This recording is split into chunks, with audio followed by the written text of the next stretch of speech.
dia punya pengaruh yang besar dalam hidup gue dan juga ke banyak orang yang mengenal dia saat itu. Even before zamannya sekarang orang ngelihat pentingnya leadership, stuff like that, itu udah sesuatu yang jadi makanan bokap gue. Kalau mau membandingkan dengan do I have a famous father atau enggak, terkenal atau enggak, ternyata enggak terlalu penting. Tapi how much his legacy, value-nya dia itu yang masuk ke gue dan berguna untuk gue sampai hari ini.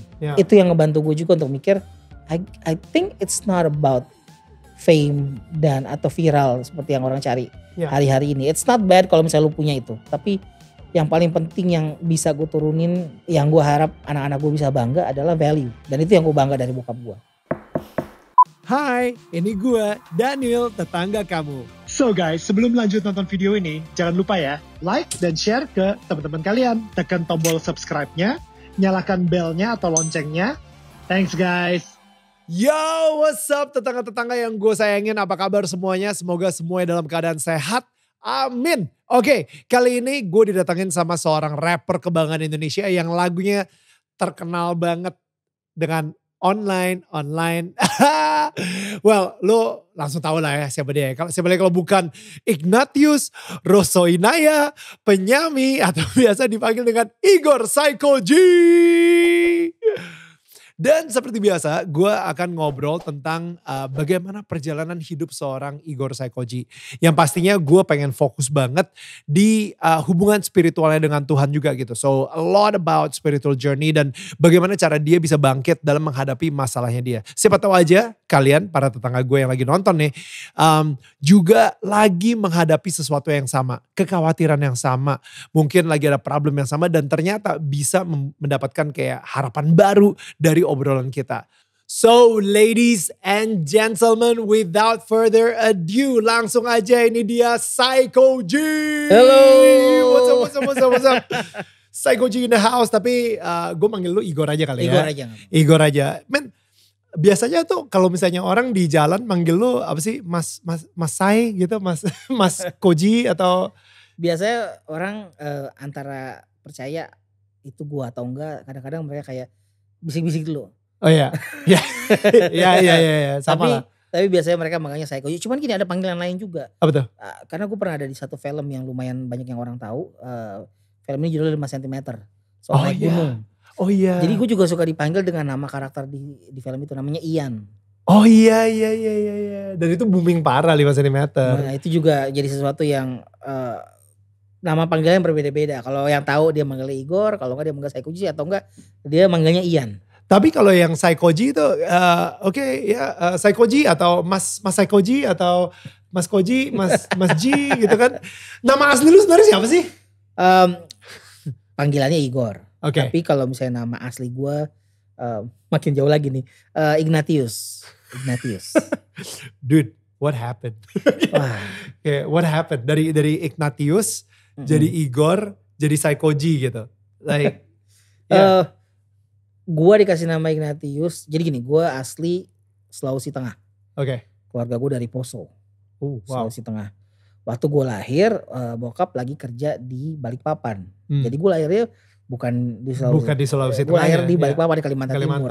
Ya. Dan waktu gue lahir, gue dikasih nama Ignatius Rosoinaya. Penyami itu nama keluarga. Oke. Ignatius Rosoinaya, IGRO. Oke. Igro. Tapi kan nyebutnya kan aneh. Yeah. Nah, waktu gue lahir di Balikpapan sana, bokap itu punya tetangga, sahabat orang Batak. Right.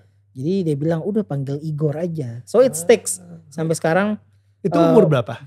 Baru lahir. Dari kecil. Lu jadi gak tahu nih si bapak siapa nih yang. Gue gak lama banget juga di situ. Jadi umur 3 tahun gue udah di Jakarta. Jadi di masa Batita itu nama Igor terus yang dipanggil sampai akhirnya hari ini kemana-mana gue SD sekolah gue selalu memperkenalkan diri gue dengan nama panggilan gue Igor. Man, dan dari Igor ke Psycho G itu lain lagi ceritanya. Psycho G, SIYKOJI, tapi sebetulnya penulisan yang benar tuh Psycho, PSYCHO. Psycho dash G. Psycho G dalam bahasa Inggris. Right. Ada G lah gitu ya. Ada G-nya. Kenapa bisa jadi seperti itu? Sebetulnya we have to go back dari zaman gue sekolah SMA. Percaya atau nggak percaya, tapi mungkin percaya. Gue sebetulnya orang yang pendiam. Iya. Ya, gue percaya sih. Gue cukup sangat introvert, pendiam banget lah. Ya. Sampai ada yang pernah nyeletukin kayak, lu ini dia nyeletukin ini, misalnya pas istirahat siang gitu, kakak kelas dia bilang, lu tiap kali istirahat kayaknya di kelas mulu, di pojokan kayak tong sampah. Oh buset. Psycho kali lu gitu. Tapi gini, gue gak ngerasa saat itu gue dibully. Gue cuma ngerasa kayak dia nyeletuk so asik aja. Ya, ya. And never took it personal. Ya.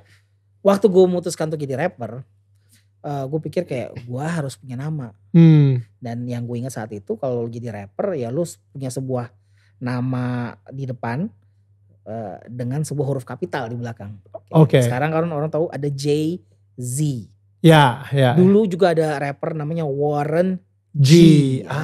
Wah, itu anak lama juga nih. Iya, tahu Warren G. Satu lifting. Kalau sekarang orang taunya Cardi B. Iya. Akhirnya gue pikir nama gue Psycho. Apa yang biar kalian? Psycho G. Oh, oke. Kalau pakai D, Psycho D, nanti lama-lama jadinya Sekodi. Sekodi itu kalau ada yang tahu Selusin artinya. atau Sekodi ya Pak? Jangan, jadinya Psycho G aja. Nah waktu udah mulai ikut kompetisi-kompetisi, festival hip hop gitu, rap, manggung. Yang ngundang tuh suka salah sebut. Jadi kita panggil sekarang, bukan Psycho G, salah Piskoji gitu. Psikoge. Psikoge masih bagus. Karena dia ngebaca literal, ini namanya Piskoji gitu, pisang kolak. Oke, gue pikir gimana caranya supaya yang udah tahu tetap nyebutnya sama, Psycho G. Tapi buat yang pertama kali baca langsung tahu bacanya Psycho G. Ya udah, gue ubah dengan tulisan SAYKOJ. Udah stick sampai sekarang. Soalnya orang mikirnya Psycho G itu akhirnya band bukan nama orang gitu kan. Karena kalau misalnya tampil itu kayak selalu bertiga. Oke. So, it's actually a performance team. Psycho G-nya gue, cuman yang dua yang lain tuh mereka bagian dari tim performance. Psycho G++ lah. Okay, so you know what I like though about you ya, kayaknya lu adalah seseorang yang mungkin bisa dibilang secara karir, gue inget banget dari dulu gue interview lu pas zaman-zaman MTV sampai hari ini itu konsisten banget. You know, mungkin waktu itu pas gue interview di MTV ketika So What gitu loh kayaknya ya kan, dan sampai sekarang ini lo tetap konsisten. And I think kayak apa yang lu tulis di situ gitu, perseverance, you know, you persevere gitu. Dimana sekarang ini mungkin, you know, ada yang namanya dunia keartisan, ada naik turunnya dan lain-lain, tapi lu tetap persevere dan lu konsisten, lu selalu memberikan value melalui lagu-lagu lu gitu.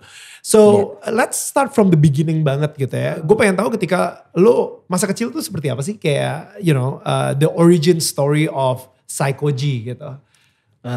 Yang gue sangat ingat itu adalah kisah dari bokap gue itu asli, kayak yang tadi gue cerita, dia asli Sulawesi Tengah, dari kampung. Tapi he had big dreams. Dan yang gue ingat banget dia suka cerita sama kita waktu dia kecil, dia ditanya nanti gede mau kayak gimana. Dia pengen belajar, dia pengen bisa sekolah sampai ke Jakarta, sampai ke Amerika. Wow. And basically diketawain lah. Sama diraguin sama di kampung gitu. Kampung itu. Tapi dia tunjukin pelan-pelan prosesnya sampai benar-benar akhirnya suatu saat dia bisa ngambil pendidikan di Amerika. Wow. Dan semangatnya dia itu bahwa dia ini sebenarnya bukan cuma sekedar pembuktian, tapi dia juga pengen nilai ini, value ini sesuatu yang turun ke anak-anaknya. Jadi kita dari kecil di rumah kita tuh kayak dikasih makan banyak hal yang berbau bahasa Inggris. Entah itu tontonan atau bacaan, buku.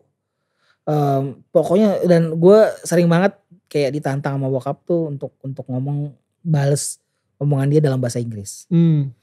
Jadi waktu akhirnya gue agak gedean dikit, pengen belajar hip hop, pengen dengerin musik atau lagu-lagu berbahasa Inggris. Thank God it comes pretty natural karena emang udah biasa ada Wow. bibitnya gitu dari bokap. Dan bokap tuh tipe orang yang dari kecil selalu mengedepankan value. He's very bisa dibilang he's way ahead his time. Oh ya. He has very good, punya visi yang sangat baik. Bokap gue udah gak ada by the way. Oke. Tapi imagine waktu lo SD, mungkin umur 9, umur 10. So that would be 1992, 1993 mungkin. Gue pernah ditanya sama bokap gue, what is your vision for 2020? Bokap gue yang nanya, jadi gue gak ngerti. What? Bokap gue tuh pengajar. Oke. Dia waktu dia muda, dia pernah jadi ngasih les bahasa Inggris, pernah jadi supir taksi. Akhirnya kerjaan dia pernah jadi lebih baik. Dia kerja di perusahaan oil company gitu di Balikpapan, makanya gue lahir di sana. Tapi itu terakhir dia kerja di sebuah corporate gede, dia memutuskan untuk masuk ke pendidikan. Dan what did you answer? What's your vision for 2020? There was no answer, gue cuma bingung aja. Cuma karena I had no idea, gue bahkan gak mikir sejauh itu saat itu. Oh oke, gue pikir kayak. Tapi here's the thing yang gue suka, the value yang bertahan sampai hari ini adalah kayak bokap gue tuh mewajibkan kita semua bangun pagi itu kita baca firman dulu dan berdoa. Mau ngantuk kayak gimana pun harus baca firman. Right. Terus you know what? Waktu gue kecil juga bokap gue tuh udah punya yang namanya Our Family Mission Statement. Wow. Yang sampai hari ini tuh kayak Pancasila keluarga kita. Can you share? Is that something that you can share? Jujur gue nggak inget detailnya semua yang kayak gimana. No, tapi it's okay. I think I have it here somewhere. Wow. And ini sesuatu yang mungkin pengen gue bicarakan juga gitu, karena ini sebuah, gue pernah dengar juga dan gue pernah baca buku juga. Emang kita kalau misalnya visi misi dari sebuah perusahaan yang kita kerja di sebuah korporasi, kita tahu visi misinya apa. Kadang-kadang kita visi misi untuk diri kita sendiri itu kita nggak tahu. Visi misi untuk pernikahan kita nggak tahu. Visi misi untuk keluarga kita juga nggak tahu. Tapi kita hafal visi misi kantor yang kita lagi kerja. I signed this dengan tanda tangan seadanya. Wow. Keluarga kita adalah keluarga yang didamaikan dengan Allah karena telah menerima tebusan yang dikerjakan oleh Tuhan Yesus di salib di Golgota. Sebagai anggota keluarga harus menerima Yesus Kristus sebagai Tuhan dan Juru Selamat pribadi adalah Allah kita. Misi keluar itu wow, that's the identity ya, the identity of your family gitu ya. Dan habis itu ini Jakarta 15 Juni 1991, lo harus tanda tangan semuanya dan di sini ada cap sidik jari. Itu adek gue. Kalau gue ada di situ. Yang kelihatannya kayak Igor gitu, ada kecil lah gitu. Oh my God, that's so good. Wow. So, ini sesuatu yang, if you want to talk about me dan apa yang gue lakukan dan value, somebody has invested, menabur benih yang baik. And that was my father. Itu yang menurut gue sesuatu yang jadi bekal gue lebih. You know what, my father passed away. Kapan? Tanpa 2003. Okay. My father passed away tanpa ninggalin apa-apa kecuali value. Bokap lu udah keburu meninggal sebelum lu ngeluarin single pertama si So What gitu loh dong ya? Sebelum. So he never had the opportunity untuk lihat jadi seperti apa. Dan gini, waktu awal-awal gue mulai nge-rap, dia tuh takut banget gue jatuh ngaco. Dia takut banget gue ngaco. Cuman I wish gue bisa tunjukin ke dia, you should have seen how far I've gone dan seperti apa value itu tetap dipegang. And sometimes, you know, kita nggak tahu gitu. Kalau misalnya bahkan sampai kita meninggalkan dunia ini pun kita mungkin nggak tahu benih-benih apa yang udah kita tabur gitu ya. Karena ya ternyata setelah kita meninggalkan ternyata lu jadi So What gitu loh, tiba-tiba langsung naik, habis itu masuklah online dan sampai hari ini gitu kan. Dan kayak and you have an amazing family of your own, lu mempunyai hubungan yang sangat luar biasa banget sama anak lu sendiri, Aaron gitu. Dan I think it's if only, like of course we would think like if only he can still be here to see it, tapi gue yakin juga sih dia sangat bangga banget sama lu di surga gitu. Iya. Dan menurut gue itu yang kadang-kadang jadi titik di mana gue bisa ngerasa content. It's not really about, okay, listen. not a lot of people know my dad. Not a lot of people know my dad. Tapi dia punya pengaruh yang besar dalam hidup gue dan juga ke banyak orang yang mengenal dia saat itu. Even before zamannya sekarang orang ngelihat pentingnya leadership, stuff like that. Itu udah sesuatu yang jadi makanan bokap gue. Karena dia kan pengajar. Suka ngasih seminar. There are times dimana dia udah makin sakit. Dia ngomongin apa gitu yang harus jadi bahan dia tuh dia minta gue yang nulisin. Minta bantu gue yang ngetikin. Just to be honest gue gak hafal semuanya. Tapi kebiasaan dengerin yang seperti itu pelan-pelan ternyata masuk gitu. Kalau mau membandingkan dengan do I have a famous father atau enggak, terkenal atau enggak, ternyata gak terlalu penting. Tapi how much his legacy, value-nya dia itu yang masuk ke gue dan berguna untuk gue sampai hari ini. Itu yang ngebantu gue juga untuk mikir, I think it's not about fame dan atau viral seperti yang orang cari hari-hari ini. It's not bad kalau misalnya lu punya itu. Atau lu punya platform yang banyak audience. Tapi yang paling penting yang bisa gue turunin, yang gue harap anak-anak gue bisa bangga adalah value. Dan itu yang gue bangga dari bokap gue. Soalnya value-nya dia itu masih berlanjut sampai ke anaknya lu juga gitu kan. Dan that is so amazing. Dan gue kalau nyokap masih ada ya? Nyokap masih ada. Nyokap sendiri gimana? How is she with your life, right now? Oh, dia senang, dia tinggal sama gue sekarang. Dan dia senang, dia menikmati, dia orangnya kalem sih, maksudnya nggak yang terlalu ekspresif gimana banget. Tipikal ibu-ibu pada zamannya dia. Tapi gue tahu dia sangat bahagia karena dia bisa nikmatin hari tuanya dengan cucu-cucu. Anak gue 3, jadi ada 3 cucu di rumah. Sekarang ada cucu yang paling baru, yang baru 2 tahun. Jadi dia menikmatin. Cuman tetap simple value-nya dia. Gue sampai hari ini kan kita kan nih udah pandemi udah setahun. She's still the same mother yang tiap hari Minggu pagi tuh pengen gereja. Jadi gereja nih sekarang kan lu bisa online. Lu bisa nonton nanti. Tapi dia mau tetep jam itu tolong disiplin. Ibu-ibu udah oma-oma tolong bukain YouTube. Jadi gue selalu mesti nyalain YouTube-nya dia. Di feed YouTube-nya gereja yang dia pengen liatin.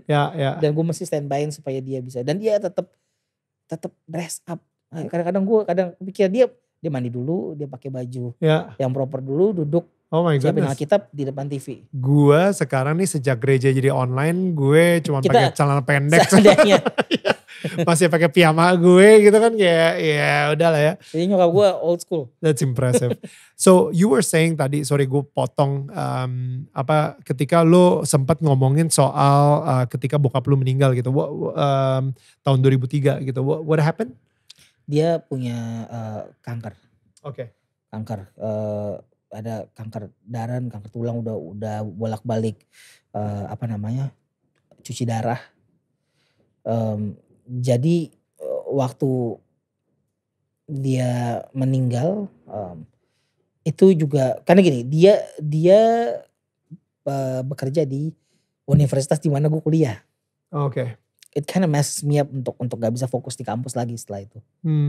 Jadi gue kayak gak bisa balik ada di kampus tanpa mikirin ingat ada bokap. Gue lebih fokus ke musik. Dan kedepannya dari situ gue bilang sama diri gue like if I wanna do music, I'm pretty sure gue akan tetap pertahanin value yang gue dapat dari bokap. Dan sampai hari ini gue masih seperti itu. Tapi puji Tuhan musiknya jalan. Imagine kalau musiknya gak jalan. Gak jalan, jadi idealis. Jadi gak tahu gitu arahnya mau kemana. Tapi when he passed away, gue baru sadar bahwa gini, kenapa mungkin dia waktu itu agak nge-push kayak khawatir dengan gue ngerjain musik. Terus dia selalu minta gue bantuin dia, kadang-kadang nemenin dia seminar. Mungkin in a way dia pengen gue jadi seperti dia. An educator. Pengajar yang memang share value. Not exactly jalanin apa yang dia mau. Tapi sebetulnya I do the same thing that he does. Exactly. But through music. Yeah. Jadi itu yang gue rasa gue seneng gue bisa lakukan sekarang, dan itu tercermin lewat karya-karya yang gue bikin. It's like God works in mysterious ways gitu ya. Iya, gue juga gak nyangka bahwa lagu-lagu yang gue upload the last few years ini memang justru yang punya banyak traction itu yang it's based on value. Yeah. It's based on value. Gue karena kita lagi in that subject gitu ya, gue pengen ngomongin soal hubungan lu sama Aaron gitu, your son gitu ya.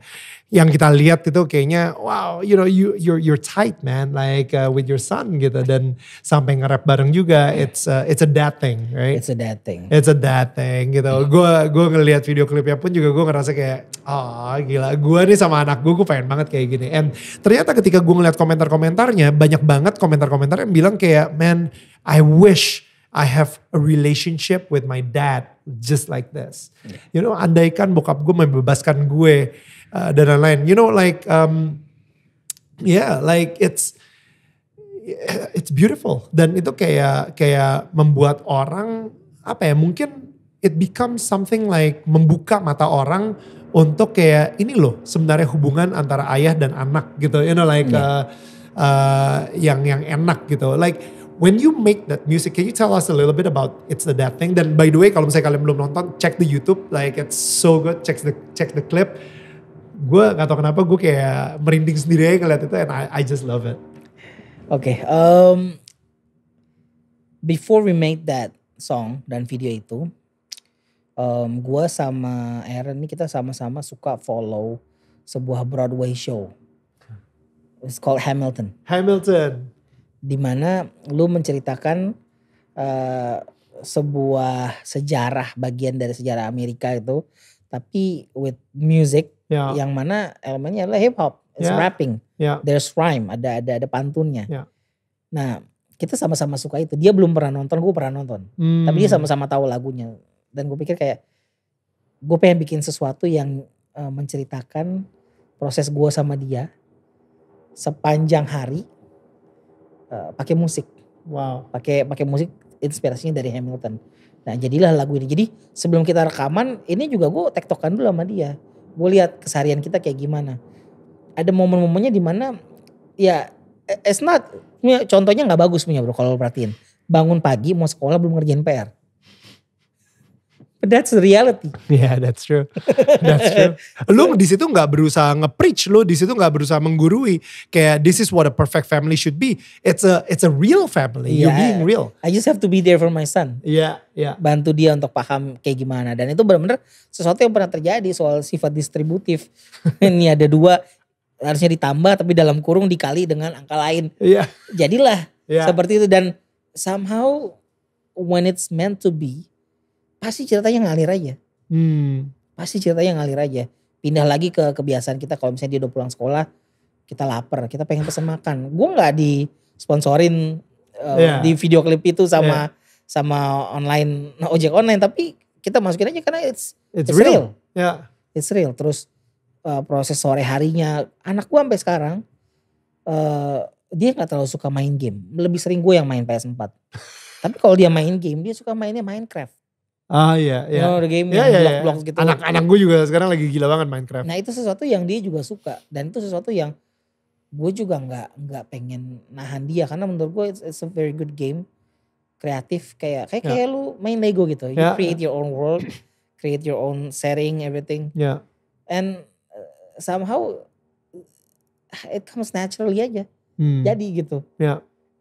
Itu adalah momen waktu dia kelas 5 mau naik ke kelas 6. Setelah itu SMP nih sekarang. Dia udah nggak pengen nge-rap lagi. Tapi seriously, why? Interestnya dia udah bergeser. If you talk to my son sekarang, dia sangat memperhatikan perkembangan sosiopolitik Indonesia, internasional.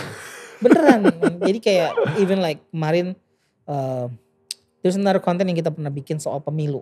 Ini juga nggak disponsori partai politik atau pemerintah. Gue bikin sendiri video ngejelasin pemilu itu apa ke anak gue. Terus gue kerja sama, gue bayar temen gue animator untuk bikin animasinya. Just look it up, it's a that thing too. Okay. Dimana kita ngejelasin soal politik, trias politika, eksekutif, legislatif, yudikatif. Itu kita jelasin dengan rap. Oh wow. Dan ada animasinya juga gitu ya untuk memperkuat visualnya. Tapi itu adalah transisi dari dia masih pengen nge-rap, sekarang dia lebih pengen dia bukan kuliah, dia sekolah, fokus sama sekolahnya dia dan juga mempelajari hal-hal sejarah, politik. If you see the books that he bought, itu aneh-aneh man. Parenting menurut gue adalah it's the art of letting go. Dimana suatu saat, ketika dia umur 18, 21, mungkin bisa lebih cepat lagi gitu, 17 gitu misalnya. Lu udah saatnya buat let go dia. Tapi kalau misalnya dari gue nih ya, sebelum dia umur 17, kita punya 17 tahun untuk membangun fondasi tersebut. By make sure kita masukin values. Gue pengen nanya dari lu dari segi parenting dan mungkin gimana sih cara lu masukin values itu ke anak lu juga gitu. Seperti kayak bokap lu ada visi misi juga di rumah? Enggak sih. Enggak sedetil bokap gue. Cuman gue jalanin apa yang ada di listnya. That's a good idea. Maybe I should. Yeah, man. Maybe I should make. Taruh gede di piala. I should make our own gitu. Karena di tanda tanganin. Things are different right now. That's a good idea. I should have. Tapi kalau yang gue lihat sendiri proses dengan gue dan anak gue yang ini, Aaron ini, dia gue berusaha untuk nunjukin dunia gue apa adanya. There's nothing I hide from my family. Wherever I go, gimana cara nyari duit, gimana kerjanya. Dan waktu dia punya pertanyaan ini itu, gue ingat waktu gue lebih kecil atau gue lihat anak-anak yang lebih kecil, kalau anak nanya ke orang tua, kadang-kadang kalau makin ribet, we decided like, we don't want to go into the details, we don't take interest sama pertanyaannya dia. Gue cuma berusaha sebisa mungkin supaya waktu dia punya interest di sesuatu, kalau bisa gue nimbrung juga, gue jawab sebisa mungkin. Jadi gue anggap bahwa curiosity mereka penting. Just because they're kids, bukan berarti mereka gak bisa mikir hal-hal yang kompleks. Dan akhirnya jadinya, lu mesti lihat tuh video. Yang It's a Dating 2 Lu mesti lihat seperti apa jadinya. Dan menarik karena dengan begitu, gue ngerasa anak gue yang ini punya pemikiran yang lebih luas untuk ukuran anak seumur dia. I think he's set for great things ahead. Tapi nggak harus di musik menurut gue. Dia akan berguna banyak buat banyak orang. Dia bisa argue sama lo soal politik, soal hal-hal yang dia lihat di sini dan di luar negeri. Now this is one parenting tip from Psycho G. Which is like random parah gitu. Kayak inilah dia. Tips parenting dari Psycho G, the rapper. So jadi what is the one parenting tip that misalnya ada orang tua, mereka lagi nonton, orang tua muda, mereka baru punya anak. What is the terserah lo, you wanna give a do's or you wanna give a don't gitu ya. Kayak what is that one most important parenting tip dari seorang Psycho G? Orang banyak yang bilang kayak quality time. Nanti kalau misalnya lo udah sibuk-sibuk and then you have quality time. Kalau menurut gue, lu mesti content sebagai orang tua. Dan lu pengen punya andil yang besar di perkembangan masa kecil anak-anak lo. You gotta have quantity time sama mereka. Sebisa mungkin, bukan sebisa mungkin sih. Gue ngerti, we have to work. Dan gue juga ada saat-saatnya dimana gue harus pergi probably on weekends. Tapi gue berusaha untuk penuhin contentment gue dengan ada di rumah sama mereka. Jadi I see their struggles, I see their needs. Gue bisa lihat kebutuhan mereka, gue bisa tanya hari mereka seperti apa. Instead of gue cuman sekedar kayak, ya kan gue udah bapak aja, gue udah bebas, gue pengen.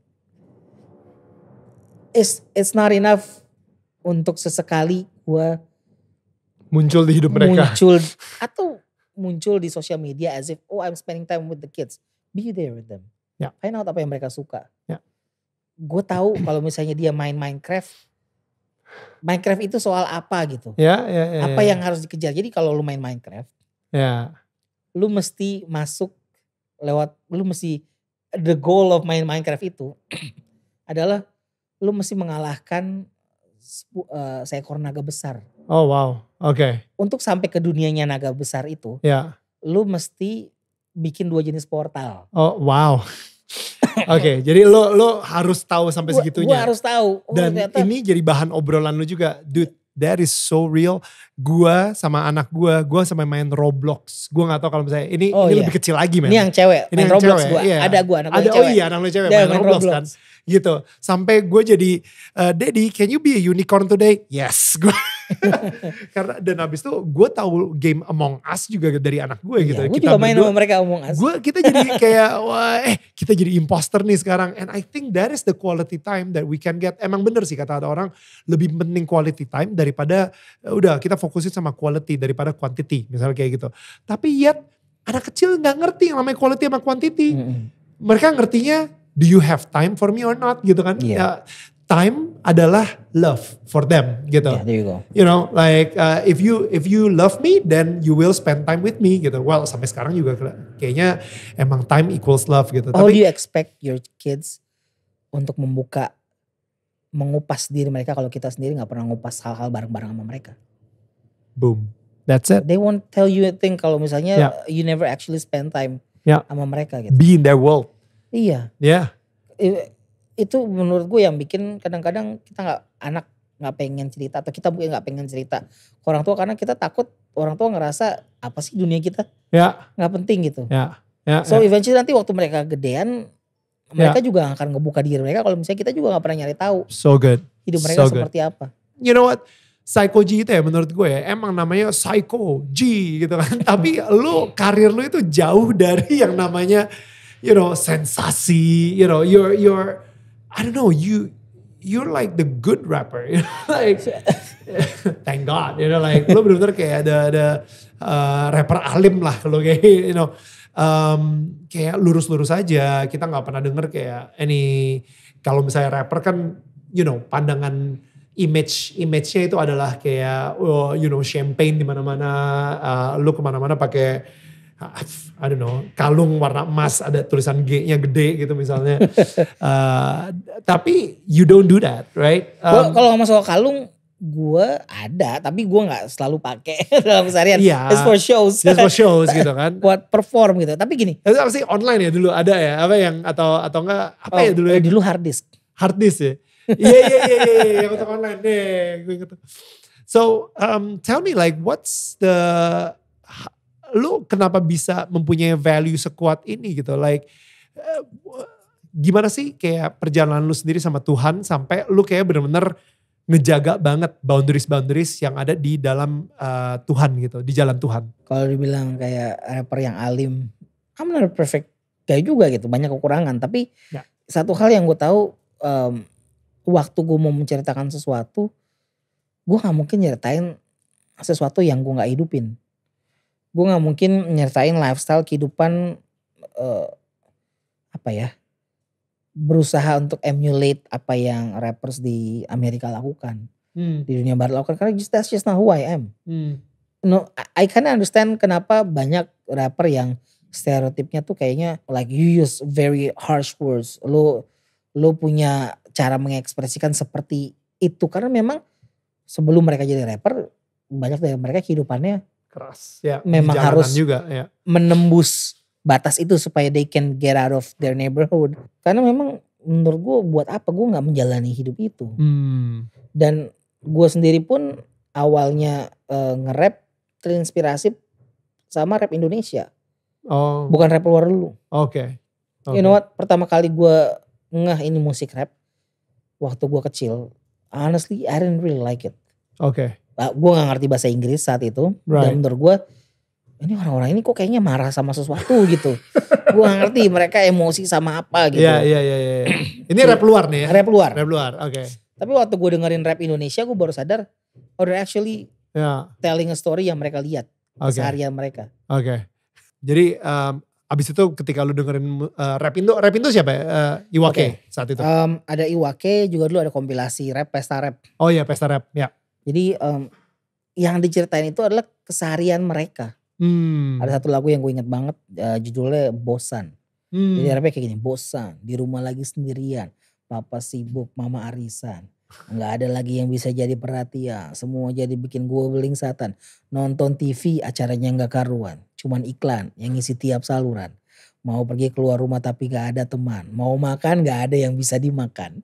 Itu kayak itu kita banget. Kita banget waktu kita kecil gitu kan.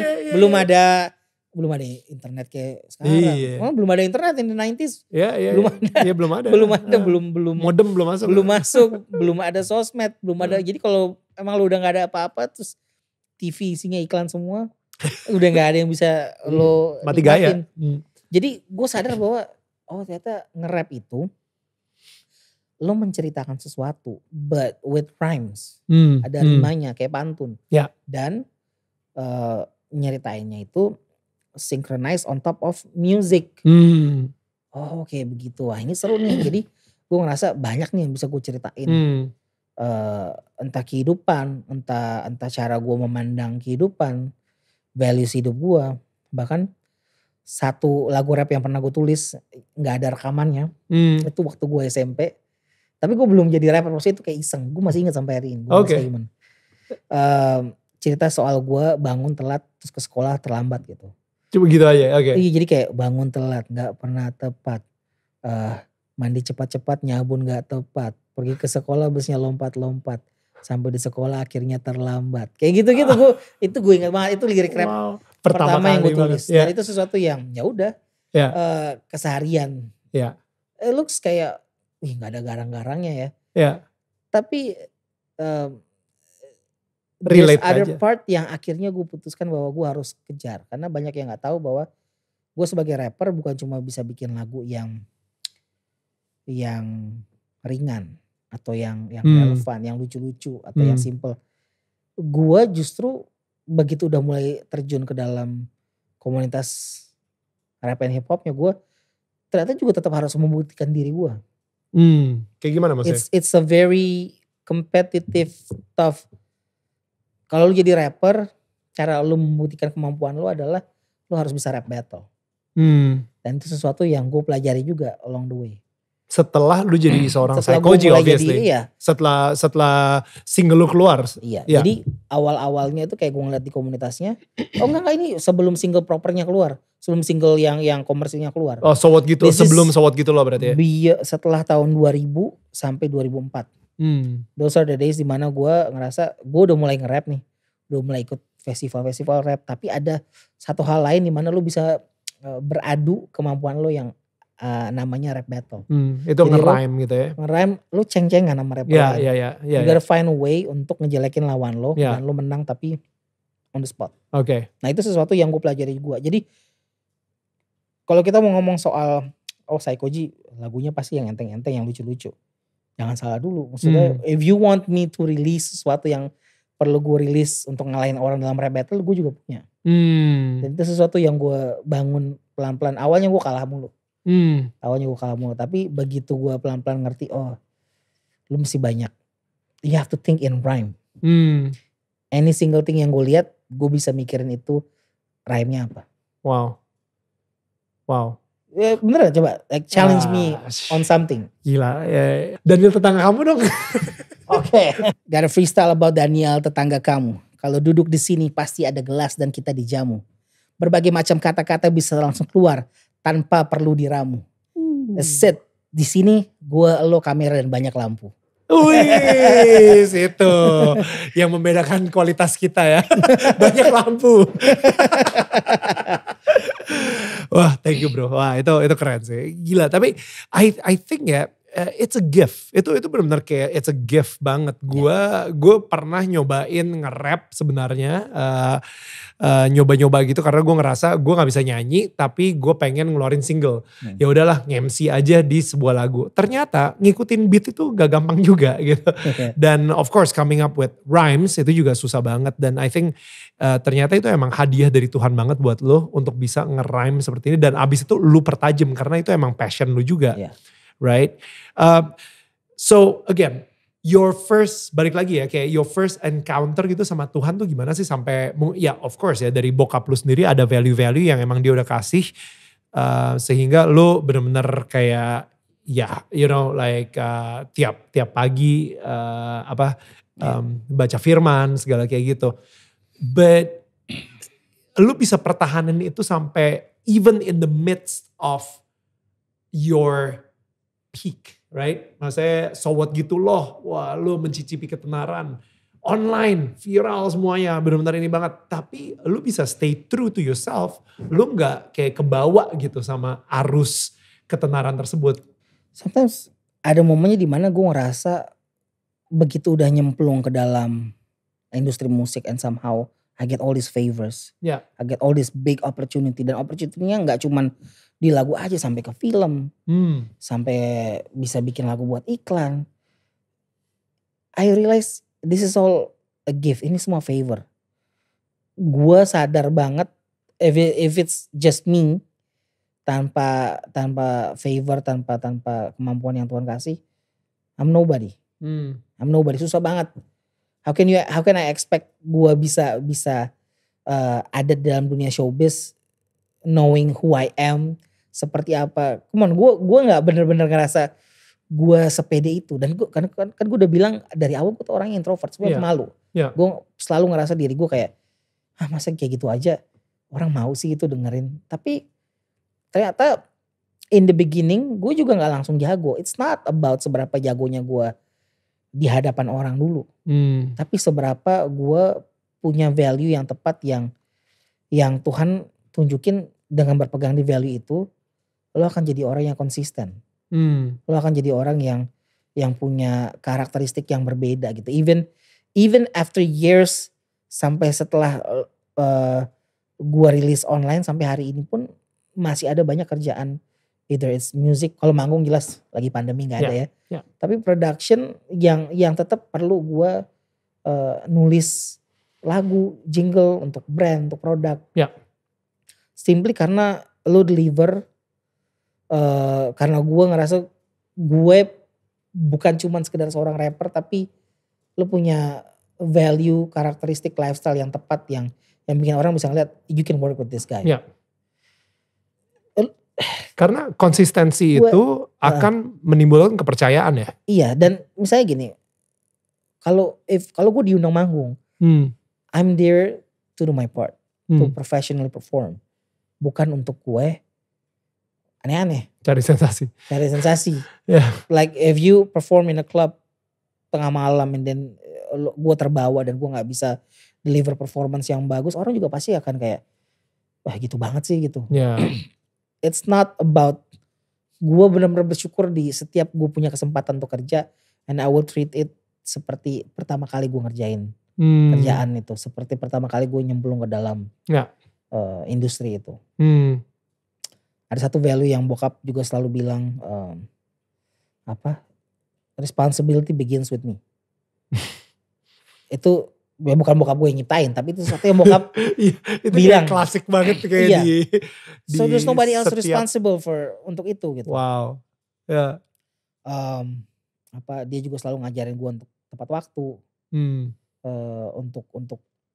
untuk punya value, kayak ada, kan gue tadi cerita awal-awalnya bokap tuh pengen banget kita belajar bahasa Inggris. Ada satu definisi dalam bahasa Inggris yang gue selalu harus ingat dari dulu sampai sekarang. Attentiveness. Wow. Showing the worth of a person by giving undivided concentration to his words. Itu kayak definisi yang gue inget banget. Gue disuruh ingat, karena being attentive itu ngebantu gue untuk jadi rapper. Iya, karena lu observe terus orangnya. Iya, itu yang paling penting. Itu bukan hafalan waktu gede, itu hafalan dari zaman-zaman tadi ada visi misi keluarga itu, dan gue ditanya 2020. So bokap tuh benar-benar masukin value yang sangat kuat dalam hidup gue. Nah waktu gue udah mulai masuk ke dalam industri entertainmentnya, waktu orang belum tahu gue karakternya seperti apa, udah pasti gue akan ketemu banyak orang-orang yang punya stereotype soal rapper tuh kayak gimana. Ya. Ketemu orang-orang yang ngundang dan provide things yang gue nggak pernah minta. Itu sesuatu yang benar-benar kayak misalnya gini, gue pernah manggung di satu daerah, nggak perlu disebut di mana, tapi salah satu kru gue tuh dititipin ganja, barang yang terlarang. Nah, itu ya lu langsung bilang barangnya apa? Soalnya bukannya apa ya, gue pas lagi zaman MTV itu kita pernah interview rapper gitu, dan habis itu ada I don't know ya LO-nya atau apa mau minta foto sama si ininya, masuk bawa ganja. Gue kayak wow, you know, and like, oh, is this Indonesian bro? Yeah, it's Indonesian. Yeah, we'll smoke it later ya. Gue kayak, my goodness. Buat gue, that's just not who I am. Ya. Kalau kita mau ngomong soal ganja saat ini sekarang, it's a different world. Di luar negeri ada tempat yang legal, bagaimana. Tapi you need to understand this kita is. di Indonesia, exactly. Dan ini awal tahun 2000-an. I realize bahwa this is not who I am. Dan gue gak pernah minta ini. I have to flush it away. Gue buang, gue flush. Gue gak tahu apakah yang provide itu ngerasa itu produk yang bagus punya atau gimana. Dan bener, setelah itu di flush, di situ ada razia. We don't have it. Oh wow. Seriously. Di hotel itu jadi imagine kalau misalnya gue juga gak memutuskan untuk buang. Ya lu simpen gak enak lah sama orangnya udah ngasih. Atau gue berusaha untuk balikin just to keep it, we can be in so much trouble gitu. Ya. If I didn't throw away saat itu ganjanya, mungkin saat itu gue akan punya masalah, punya problem. Kedekatan dengan Tuhan itu akan bikin kita jauh lebih peka untuk ngambil keputusan tanpa perlu nunggu audible dulu gitu, kayak dengar suara Tuhan gitu, kayaknya malaikat berbisik banget gitu. It's just something that you have in your heart bahwa this is the right way to do it. Si kebiasaan itu akhirnya kebiasaan kecil yang kita mikirnya kayak ya udahlah ya, aduh gue harus, you know, like the little discipline yang udah kita bangun dari kecil gitu, pada akhirnya when the time comes, ketika benar-benar ujiannya datang, lu responnya udah kayak, you know, like kayak petinju lah, udah it's reflect aja gitu kan. Same with rapping, same with rap battle, karena udah terbiasa, saya gue ngadapin lawan gue, ya udah dia mau ngomong apapun gue pasti bisa balesin, karena menurut gue itu sesuatu yang udah terbiasa, like rapping is my life. Sama dengan kalau misalnya God's value is your life, is your daily life, lu ngadapin banyak hal dalam kehidupan, lu akan dengan sangat bisa ngadapin itu. Lu pernah gak ngerasain kayak lagu-lagu lu misalnya kayak So What gitu loh, itu kan kayaknya bener-bener itu ketika lu breakthrough banget ya, lu masuklah ke industri gitu, dan habis itu online gitu yang benar-benar kayak sampai dapat iklan juga gede juga saat itu untuk salah satu provider telco provider, dan itu benar-benar kayak gila sih itu di mana-mana, literally di mana-mana, like right, you know, you feel it as well gitu kan. Lu kayak nyari lagi gak sih that virality, you know, like gue harus ciptain sebuah karya lagi yang bisa lebih tinggi lagi daripada online misalnya seperti itu, atau you know, like gue harus kadang-kadang nih orang kayak pengen bikin sensasi lagi supaya bisa muncul something yang kayak ya sebelumnya gitu. Kalau setelah online itu belum ada term viral kayak sekarang yang kita tahu viral gitu. Ya. Tapi memang setelah gue berhasil dengan online saat itu, awal-awal memang ada kepikiran kayak harus bikin apa lagi nih supaya bisa seperti itu.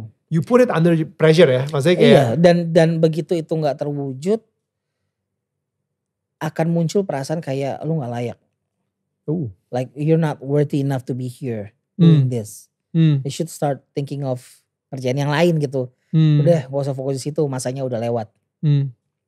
Tapi sampai di titik dimana gue tadi kan gue sempat tunjukin kalau ada lagu judulnya Jalan Panjang. Ya. Lagu versi yang terakhir ini, sekarang lu kalau search Psychoji Jalan Panjang di YouTube, ada berbagai macam versi. Ada versi gue yang tadi lo nonton, sama ada versi beberapa orang lain yang suka re-upload. Orang tuh suka tuh re-upload. Yang gue suka adalah buat banyak orang lagu ini kayak semacam jadi anthem, yang jadi anthem semangat mereka. Ada yang dibikin versi ajeb-ajeb lah, ada yang dibikin versi macam-macam lah gitu. Dan gue gak pernah permasalahin, karena menurut gue yang penting message-nya disebar gitu. Ya. Tapi percaya atau enggak, lagu Jalan Panjang ini bukan lagu baru. Lagu ini ditulis around the same time dengan online. What? 2008. Snap. Lagu itu, lagu versi aslinya ada di YouTube. Itu adalah lagu reply gue terhadap beberapa rapper yang gini, rapper tuh balas-balasannya tuh dis-disan lewat lagu. Jadi ada beberapa rapper yang bikin lagu ngejelekin gue. Makanya gue bikin lagu judulnya Jalan Panjang. Lu ngomongin apa? Jadi kayak you just wait and see, jalan ini masih panjang gitu. Iya, tapi gue gak yang ngejelekin mereka. Gue lebih fokus kayak apapun yang mereka bilang, tekad gue gak akan hilang. Jalan gue masih panjang, garis akhir yang gue pandang. Oke. Apa relevansinya dengan tadi lo tanya setelah online mau seperti apa? Setelah online, gue berusaha berkali-kali mencari formula lagi untuk bikin lagu yang hype. Gue sempet rilis lagu judulnya Narsis. Gue rilis lagu waktu itu masih awal-awal Twitter, gue bikin lagu judulnya Follow Back. I was so focused on gimana caranya menggunakan apa yang lagi tren, gimmick, resepnya online. Right. Untuk selalu bikin lagu yang berputar-putar soal situ. Soal-soal masalah, just extension dari online. Karir tetap sustain. I still make money, tetap ada hasilnya gitu, tetap bisa manggung. Dampak dari lagu online tuh bertahun-tahun main ke depan. Sempat main film juga. Tapi ada momen-momennya gue ngerasa kok kayak gak pernah lagi se-online lagi gitu. Dan I realize lagu Jalan Panjang ini begitu gue remake dan gue upload lagi, it's just karena memang gue senang aja. Karena versi yang lama tuh agak kurang bagus gitu soundnya. Gue bikin ulang lagi. Gue suruh temen gue rekam untuk nyanyi take vokalnya. Ternyata lagu Jalan Panjang ini waktu gue upload beberapa tahun yang lalu sampai hari ini juga jadi sesuatu yang punya pengaruh besar ke banyak orang. Sementara lagunya juga bukan lagu yang viral-viral banget yang lo akan tahu di televisi atau gimana. Tapi wherever I go, begitu intro lagu itu gue play, there's always gonna be people who's gonna be singing along dengan lagu Jalan Panjang. Baru gue sadar bahwa ternyata yang paling penting itu bukan mengejar sesuatu viral, glory, kejayaan yang sudah lewat. Wow. It's about finding value lu apa. Dan cepat atau lambat, kalau memang lagu ini bermanfaat, karya lu bermanfaat, ini akan berguna buat orang lain. Wow. Lagu Jalan Panjang itu sebenarnya gue create tahun 2008. Tapi baru beberapa tahun terakhir ini di YouTube, di sosial media itu kayak dipakai gitu sama orang, dinyanyiin lagi, di remake, ada yang nge-cover. Dan mewakili perasaan banyak orang yang apalagi ngerasa, pandemi. Dan I'm so grateful bahwa it's not about fokus di viral, tapi I have to be content dengan who am I. Value gue apa. Bersyukur. Belajar ngerasa cukup. Dan sampai hari ini gue gak pernah kekurangan bro. Selalu aja ada kerjaan baru, kerjaan musik baru, kerjaan jingle baru. Produk baru, brand baru. Wow. Yang ngerasa kayak gue bisa menceritakan produk mereka dengan cara yang simple karena I just have what it takes, apa yang mereka cari gitu. Kalau misalnya kita ngomongin viral gitu ya. Gue jujur gara-gara tadi kita ngobrol, gue baru ngeh kalau misalnya viral itu sebenarnya adalah hadiah juga dari Tuhan gitu. Kita mikirnya kalau misalnya viral itu gara-gara sensasinya kita lah, gara-gara kehebatan kita lah, talenta kita, bakat kita dan lain-lain, skill kita. Tapi ternyata enggak juga sih. Maksudnya kebetulan waktunya lagi pas,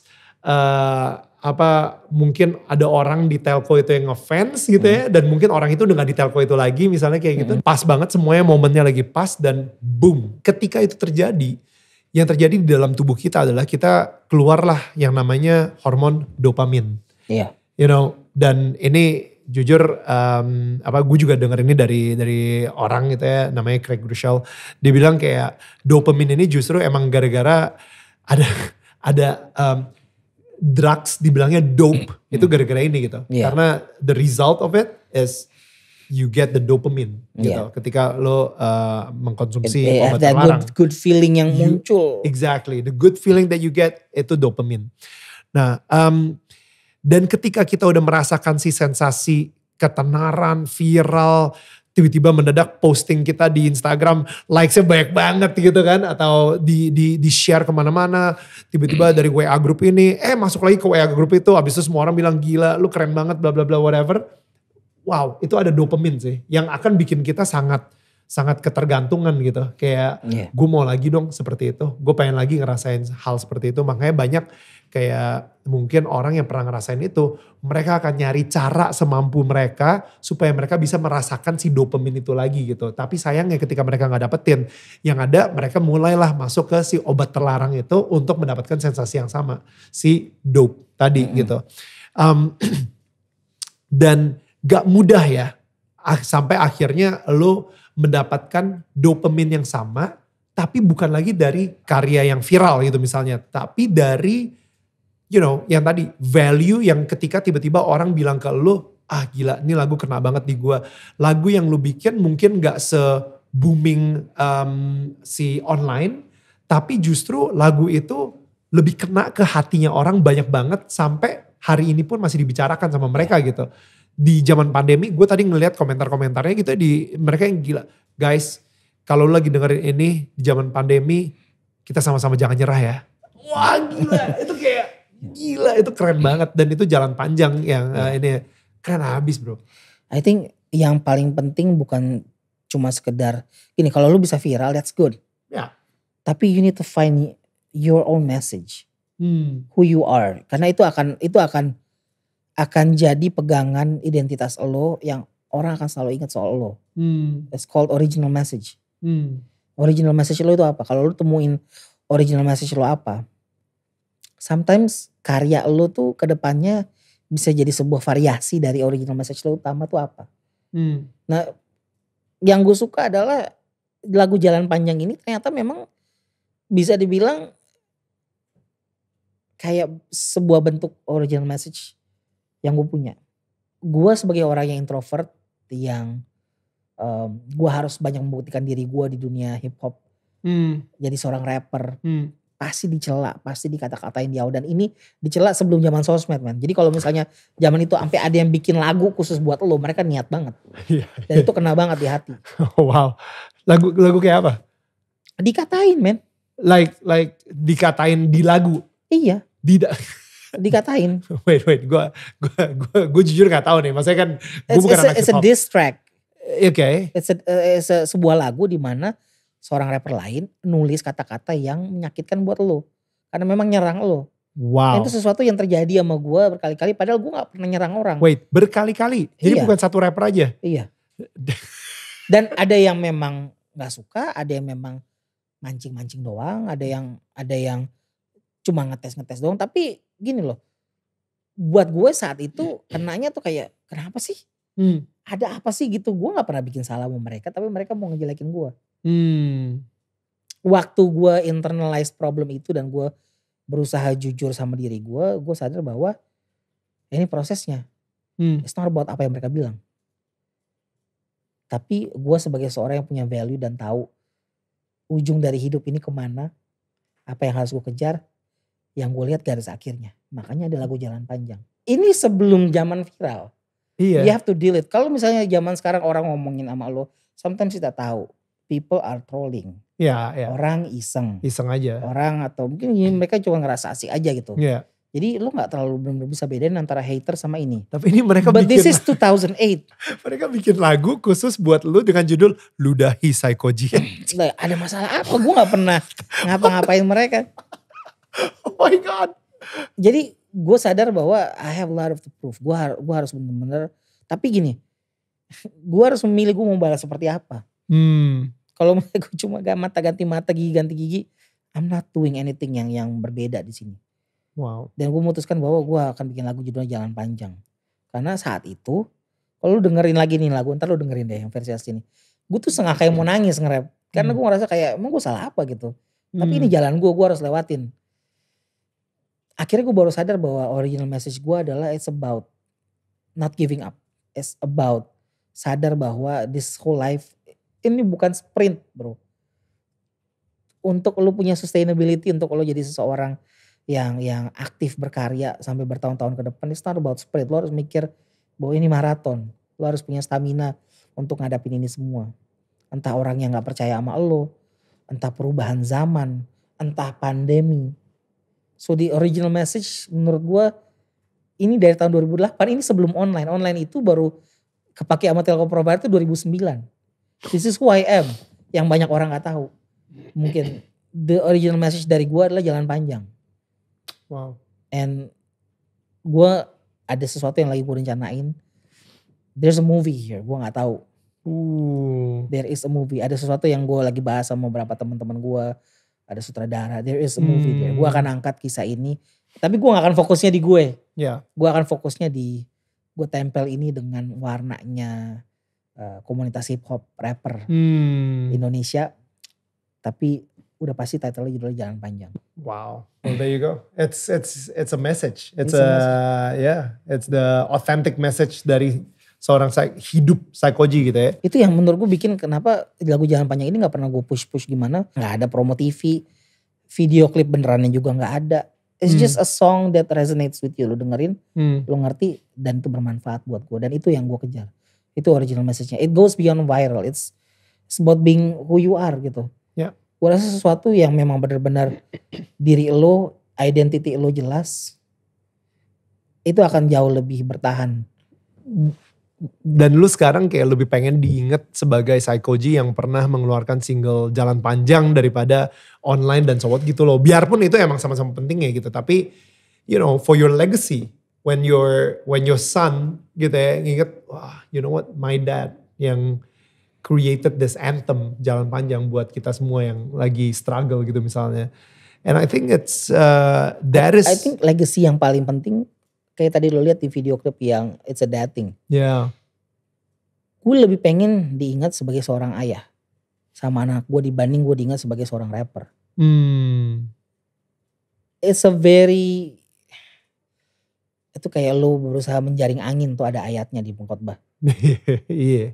Kayak lo berusaha menjaring angin, lo gak bisa nangkap angin, itu datang dan pergi. Menurut gue viral dan popularitas itu seperti itu. So good. Yeah. Tapi belajar dari kisah bokap gue yang sampai hari ini gak banyak orang yang tahu pun. Legacy dari bokap gue itu yang gue ingat. Nah gue harap legacy yang sama. Dimana gue spend time waktu dengan anak-anak gue. Yang mereka ingat juga ke depannya. Jadi bekal mereka lebih baik. Gue ngelihat kayak dunia popularitas ini. Kayak semakin besar lo punya jangkauan tuh semakin wah. Contentment, ada rasa syukur dalam hal kecil yang lo punya. Dalam keluarga yang mungkin gak terlalu gede banget. Di rumah yang gak terlalu wah gimana. Tapi lo ngerasa bahwa lo bersyukur dikelilingi sama orang-orang yang lo sayang. Itu yang menurut gue lebih ngisi diri gue hari-hari ini. Di zaman serba viral ini. Di zaman dimana segala sesuatu itu kayak pengen pakai lensa wide. Semuanya pengen masuk. Gue lebih suka pakai lensa zoom di mana gue bisa lihat all the small details yang mewarnai hidup gue. Which is my family. My kids, my wife. Itu aduh gila man. It's so fulfilling di mana gue gak pernah pusing. Orang netizen tuh kan sukanya ngadu kadang-kadang. Ngadu lu gak se-ini. Lu gak se-viral itu. Lu gak se-ini. Buat apa? It doesn't gak jadi pemenuhan isi hati gue. Dan nggak jadi fokus utama gue untuk ngejar viralnya. Bukan cuma cari makan, tapi cari makna. It's the same words, MAKAN, tinggal lu balik aja. Yeah, that's good. Makna menurut gue lebih penting daripada cuma sekedar cari makan. Makannya aja.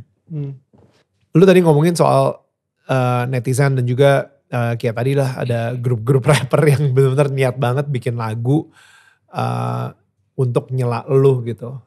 Dan nyelanya kasar pula lagi. Gila gue yang kayak what.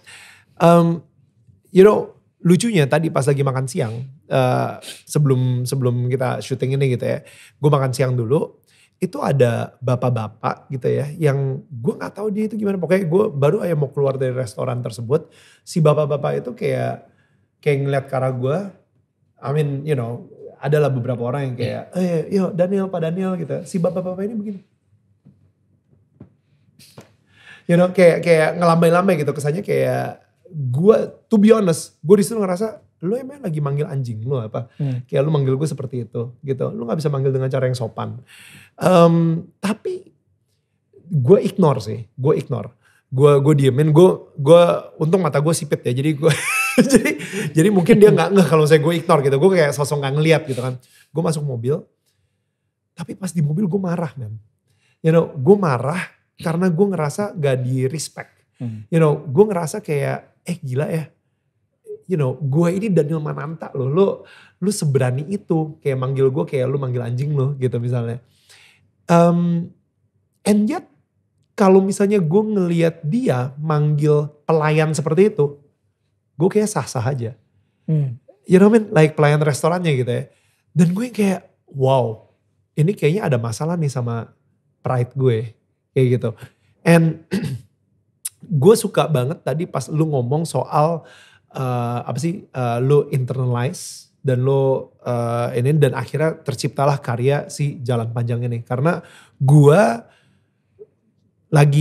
tadi pas lagi jalan dari restoran tersebut ke sini, itu gue lagi internalize juga. Kenapa gue marah ya? Kenapa?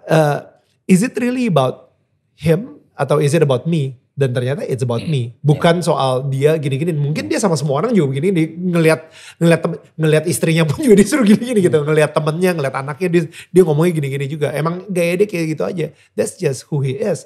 Tapi guanya yang marah gitu. And yet lu udah sampai digituin, ketika lu internalize, what do you say about your identity? Itu you know, kayak gue tadi kayak ini maksudnya nih orang ngapain sih treat gue kayak anjing gitu misalnya ya, disuruh kesini-sini. Itu kan berarti gue kayak gak suka identitas gue di obrak-abrik kayak gitu. Gue pengen tahu ketika lagu-lagu itu dari haters segala gitu, identitas lu sendiri terkoyak-koyak gak sih? Dan akhirnya muncullah si Jalan Panjang ini gitu. Awalnya waktu gue denger lagu-lagu yang mereka bikin, iya terkoyak karena siapa lu gitu, kita gak pernah kenal, gue gak pernah, kita bukan ini juga, gak pernah punya masalah. Kok lu bisa-bisanya gitu ngomong kayak gitu. Tapi pelan-pelan gue sadar bahwa memang dalam dunia rap ya kayak gitu, lu bikin sesuatu, lu udah mulai dikit-dikit naik ke permukaan, selalu ada orang-orang yang ngetes. Jadi memang kadang-kadang ada, kalau di dalam dunia rap itu memang mereka ada gitu yang kayak mungkin kalau misalnya gue sarang ke dia, kita balas-balasan, dia juga bisa naik. Atau mungkin memang pengen iseng aja gitu, pengen kelihatan wah gitu, bisa ngejelekin orang gitu. Ngejelekin seorang yang pelan-pelan mulai established. Tapi gue gak bisa, I cannot do anything dengan yang terjadi di luar sana. Kita gak bisa apa-apain orang yang melihat kita seperti apa. Yang kita bisa benerin atau yang bisa kita apa-apain ya cuman hati kita sendiri. Itu gue kalau misalnya gue balik ke si bapak itu, gue bilang, bapak tolong jangan kurang ajar. You know, jangan ngelambai-lambai kayak bapak lagi manggil binatang peliharaan bapak gitu ya. Itu kan lebay ya, maksudnya gue si bapaknya juga kayak apaan sih, gue biasanya emang manggil semua orang kayak gitu, kenapa lu nya sensi gitu. So it's not about bapak itu, it's about me gitu kan. Hati gue yang sebenarnya lagi harus gue I don't know, harus seek my heart gitu, maksudnya evaluate, harus gue evaluasi gitu. Nah, lu gimana mempertahankan si identitas lu itu supaya it doesn't go ke standarnya mereka juga gitu. I think gue berusaha untuk ngerti dulu. Sometimes gak semua orang itu, atau yang kita kadang-kadang sebut haters itu adalah benar-benar orang yang super benci sama kita. Oke.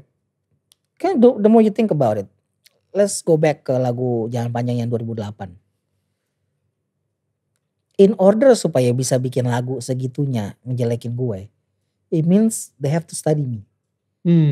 It means they have to mereka harus mengambil waktu untuk duduk nulis tentang Psycho-G. Mereka harus menggerakkan seluruh gear dalam otak mereka, ambil waktu untuk rekaman dan ngeluarin suara mereka semata untuk menjelekin gue. Itu tipis-tipis sama seseorang yang fans sebetulnya. So dalam usaha mereka untuk seakan-akan ngejelekin atau ngejatuhin gue, kadang-kadang gue sampai di pemikiran begini, haters itu sebenarnya fans yang tertunda atau fans yang salah paham. Karena mereka segitu pedulinya untuk nyari celah atau segitu ininya untuk make sure bahwa gue ketusuk gitu dengan kata-kata mereka. Jadi kalau dalam dunia rapper, I don't take it personal karena menurut gue that's good, it means you care about me. Tinggal sekarang gimana caranya gue reply dengan proper. Nah gue pernah ngebales juga yang ngejelekin, gue balasnya juga bukan cuma dengan bikin lagu kayak Jalan Panjang, gue balas dengan lagu balasan tapi I want to make sure bahwa value gue sama. Gue gak pernah ngebalas dengan kata-kata kasar. I will always fight back with facts. Gue pentalin balik kata-katanya mereka. Dan gue tetap harus elegan dalam gunain kata-kata. Never curse, never cuma ngejelekin mereka secara fisik atau apa. I have to focus on gimana secara elegan ngebales orang gitu. Again, it's not about apa yang mereka sampaikan ke kita. Karena kita gak pernah tahu problem mereka apa. Yeah. Tapi it's about gimana caranya gue menerima. Kalau gue content sama diri gue, ya gue gak pusing dengan apa yang mereka bilang. How are you so confident with your identity sih?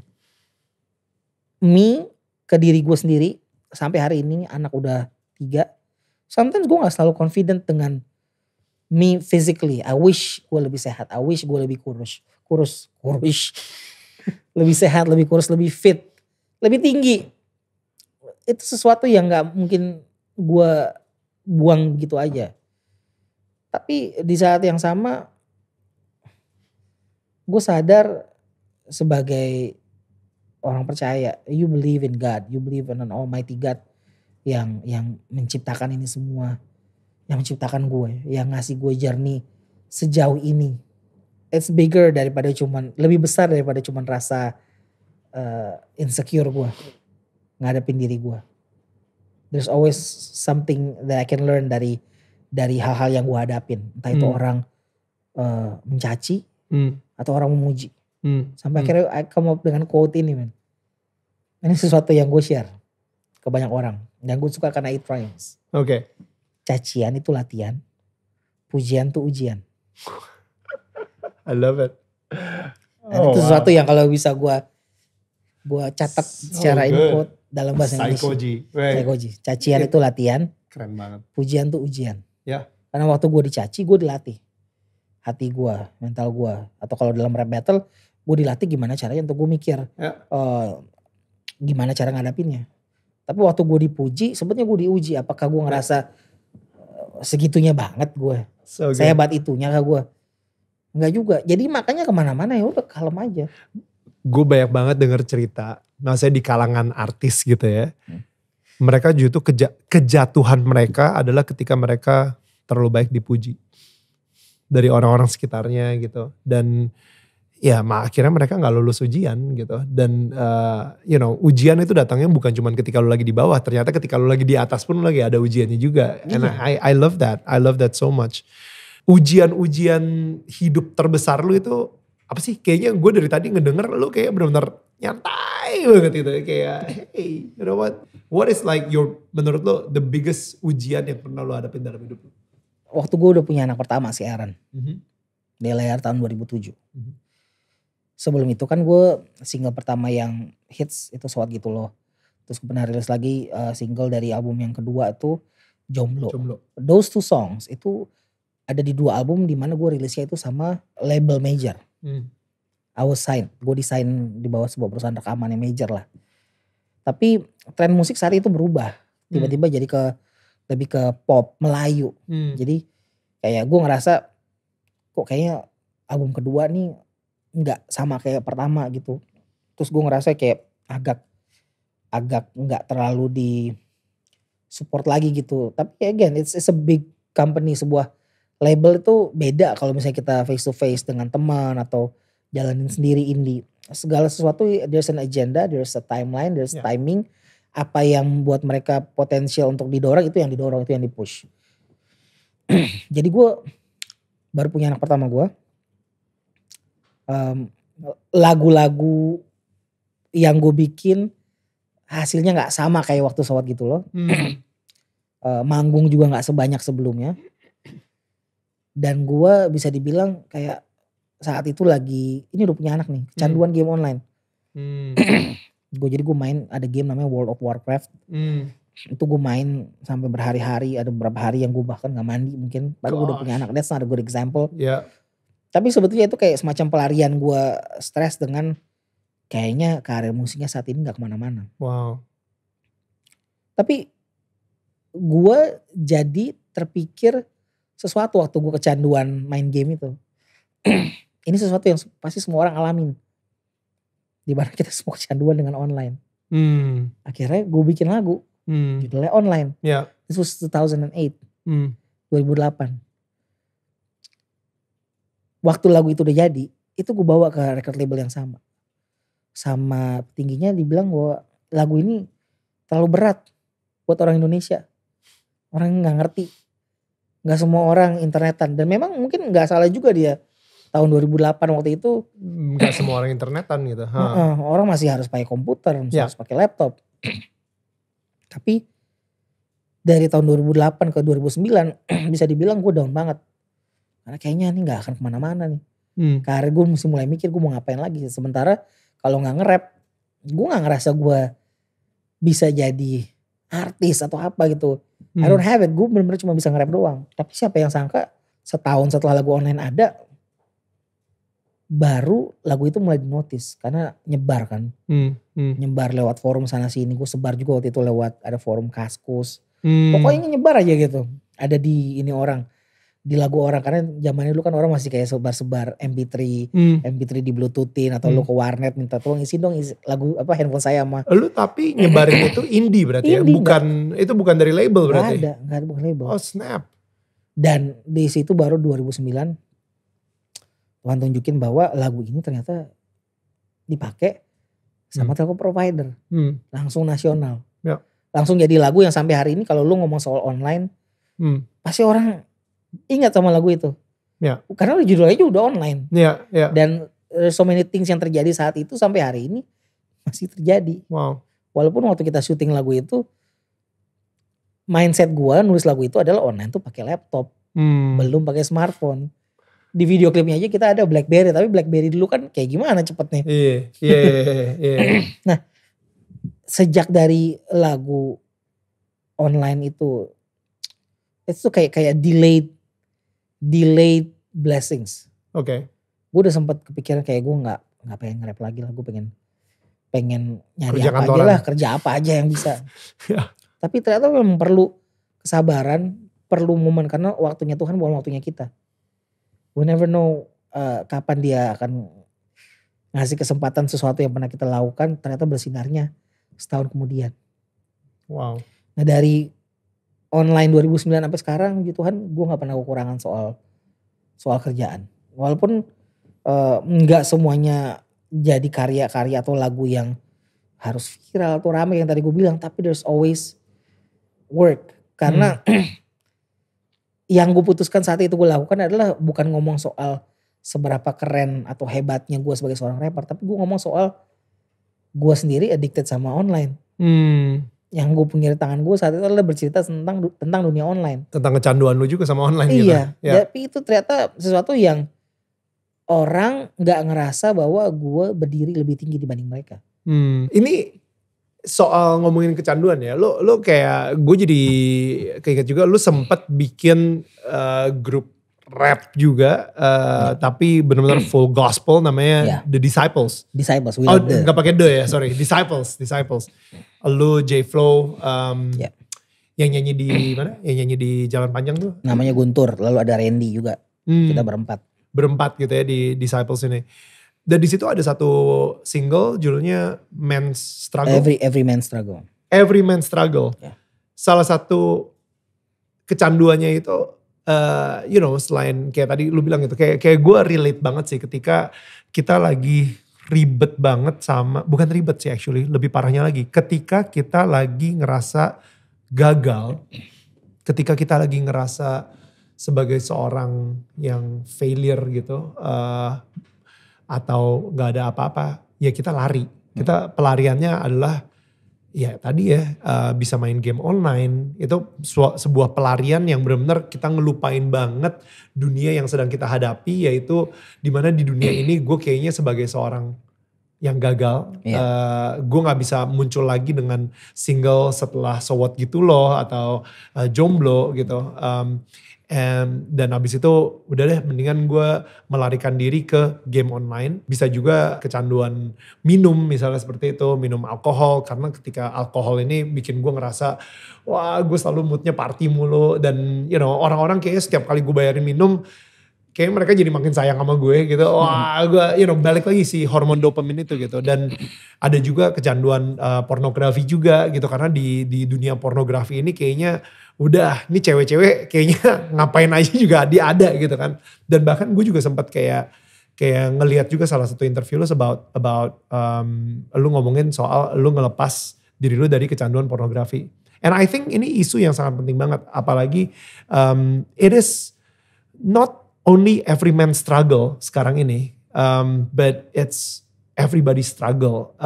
Bukan cuma cowok aja, ternyata cewek juga. Karena pornografi sendiri kayaknya udah sangat mudah banget didapatkan gitu. Like lo cek YouTube apa tiba-tiba tung muncul aja. Atau lo ke Instagram tiba-tiba ada tung muncul gitu. So tell me about lo sendiri, lo sempet ada struggle dengan pornografi atau gimana? Of course. Sebagai orang every man struggle. Sebagai orang yang bisa dibilang di awal-awal waktu gue muda, gue bukan tipe yang gampang punya teman cewek pastinya. Sampai akhirnya puji Tuhan gue menikah dengan istri yang cantik dan punya anak-anak yang luar biasa. 3, tapi di awal-awalnya waktu gue single, ya the curiosity of pemuasan secara seksual saat itu sangat bisa dipuaskan ya kalau lu terhubung dengan internet. So easy gitu. Tapi gue sadar bahwa that's not the real thing. Waktu lu ngomong soal seks dan apa yang jadi tujuan dari Tuhan ciptakan kita, kenapa kita bisa menciptakan manusia lain lagi. There's a deeper meaning gitu. Ada kedekatan yang lu nggak bisa cuman sekedar tidur sana tidur sini. Dan ini sesuatu yang jadi pergumulan gue karena di saat yang sama dari dulu gue juga aktif dalam persekutuan, dalam gereja. It's like kayak gue ngerasa apakah gue bermuka dua. Dan, kayak munafik banget gitu ya. Lo aktif di gereja and yet lo masih nontonin bokep gitu misalnya. Iya, gue ngerasa kayak ini gak bener gitu. Walaupun gue juga bukan tipe orang yang akhirnya terbawanya terlalu jauh sampai lifestyle gue tidur sana sleep around. Gue bukan orang yang seperti itu. Tapi gue ngerasa I feel so bad about myself. Sampai gue ngerasa gue harus bikin sesuatu soal ini. Dan gue bukan tipe orang yang bisa dengan mudahnya mengubah diri gue. Gue nyari-nyari beberapa resource. Dan gue dapat resource bahwa kalau lu kecanduan sama sesuatu, bukan dengan cara lu handle sendiri, tapi lu harus jujur. Lu harus jujur sama orang yang bisa jadi pilar kekuatan lo untuk ngadapin ini. Lu jujur sama siapa saat itu? Waktu gue tulis lagu itu gue udah nikah. Oke. Jadi gue bisa cerita sama istri gue dan apapun yang kita mau ekspresikan kan kita udah resmi gitu. Ya. Tapi gue pikir bahwa ini harus gue jadiin lagu saat itu. Ini 2008 jadi gue udah nikah beberapa tahun. Gue ngerasa ini tetap harus dibikin. Karena it goes back ke zaman di waktu gue masih single dan masih aktif di pelayanan. It's not right, gue harus ngekspresin ini. Dan cara terbaik adalah to be honest about my own vulnerability. Makanya jadi lagu itu Every Man Struggle.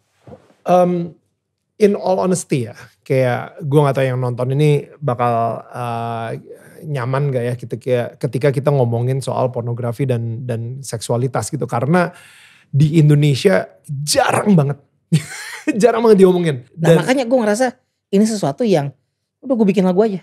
Gila sih, itu berani banget. Jadi gue nggak menghakimi orang, gue cerita soal diri gue. Masalahnya bukannya apa nih? Ketika kita ngomongin kamu jangan seks di luar nikah ya. Kenapa emangnya? Jangan. There is no, itu nggak ada penjelasan kenapa. You know, kamu jangan nonton bokep kelamaan atau apa gitu. Bokep tuh jahat, bokep tuh jelek buat kamu. Hah, jelek, enak kok gitu kan. Karena kita gak pernah kasih tahu kenapa gitu. Yeah. Most probably orang-orang yang dengerin ini pun juga, enggak, gue gak pengen nonton. Gue tahu itu jelek buat gue, tapi ya udahlah ya, you know, whatever. Dan gue juga ngerasa kita perlu ngomong detailnya soal, you know, the ideal, menjaga hati. Come on, I was struggling with that. Of course. Makanya gue bikin lagu itu, karena menurut gue ke depannya gue akan jauh lebih mawas diri karena gue udah jujur sama diri gue sendiri. How is your life better? Gimana sih kehidupan lu menjadi lebih baik tanpa bokep? Dari sebelum ketika lu kayak nontonin bokep terus gitu misalnya. Gue punya perspektif yang semakin jelas soal how I honor women. Honor my wife. Apalagi waktu gue udah punya anak cewek. Membuka hati gue untuk ngelihat bahwa there is more to this life dibanding ngerasa gue pengen bisa bebas secara seksual kesana kemari. Gimana ya? Gue put it towards gue jadi kayak lo nih, kayak agak ngablu. Gue actually pengen ini, dan ketika lu ngomongin soal istri lo, gue setuju banget. In all honesty, kultur kita emang sepertinya menormalkan bokep. Ya, makanya ini kayak sesuatu yang mungkin semuanya ini gak nyaman banget di sini ketika kita ngomongin soal bokep. Gue aja juga gak nyaman. Can you see a woman, misalnya gini, gue nggak bisa menutup mata gue bahwa saat ini like you want to express yourself dengan baju, dengan baju yang lebih terbuka mungkin karena memang lo berolahraga atau apa. Tapi kalau lo nggak bisa paham posisi lo and how you see your sexual needs, lo akan dengan mudah pikirannya lebih banyak ke aneh-anehnya. Ngelihat sesuatu yang kebuka sedikit. Nah waktu gue jujur sama diri gue, akhirnya itu jadi jauh lebih biasa untuk gue kemana-manapun, manggung kemanapun, ketemu siapapun. Even if my wife is not with me, it doesn't bother me untuk ketemu siapapun, kerja dimanapun, di klub malam sekalipun. Because I know my values, karena gue tahu gue di sini harus ngapain gitu. Jadi banyak orang yang gak nyaman ketika kita lagi ngomongin soal bokep gitu. Tapi yet at the same time ini adalah isu yang menurut gue sebenarnya gak normal. Menurut gue ketika kita bisa punya bilangnya kayak buffet. Buffet cewek-cewek telanjang gitu ya misalnya gitu ya. Atau ya itu gak normal. There's a part in the lyric. Because I want you to know porn desensitize you. Sulit berpikir jernih tentang wanita yang ayu. Tuhan ciptakan seks sebagai kenikmatan suci. Lihatlah porn mengekamu dalam jeruji. Satu klik di internet bisa kau dapatkan betapa banyaknya konten tak terbatas. I think something like that. Gue udah lama gak bawa lagunya. Tapi that's the thing yang gue sadar. It desensitized lo soal gimana gue harus memandang cewek gitu. So, ketika gue menikah, kita semua mikir kalau misalnya setelah gue menikah gue gak akan lagi nonton bokep. Ketika kita menikah, akhirnya kita mulai membandingkan si perempuan-perempuan yang ada di dalam bokep ini dengan istri kita. And here's the thing, istri kita akan semakin dewasa, semakin mature, semakin berumur. Dimana perempuan-perempuan yang ada di bokep ini itu malah semakin muda, men. Semakin muda gitu kan. Dan bahkan ya mereka gak akan pernah tua gitu. You know. Jadi lu akan selalu ada comparison antara istri lu dengan si pemain bokep gitu misalnya. Dan semua yang lu lihat di pemain bokep, obviously itu palsu. Nggak mungkin lah mereka enjoy. Itu cuma kerjaan mereka aja, mereka acting gitu di situ. Dan and here's the crazy thing. Yang tadi lu bilang tentang desensitize.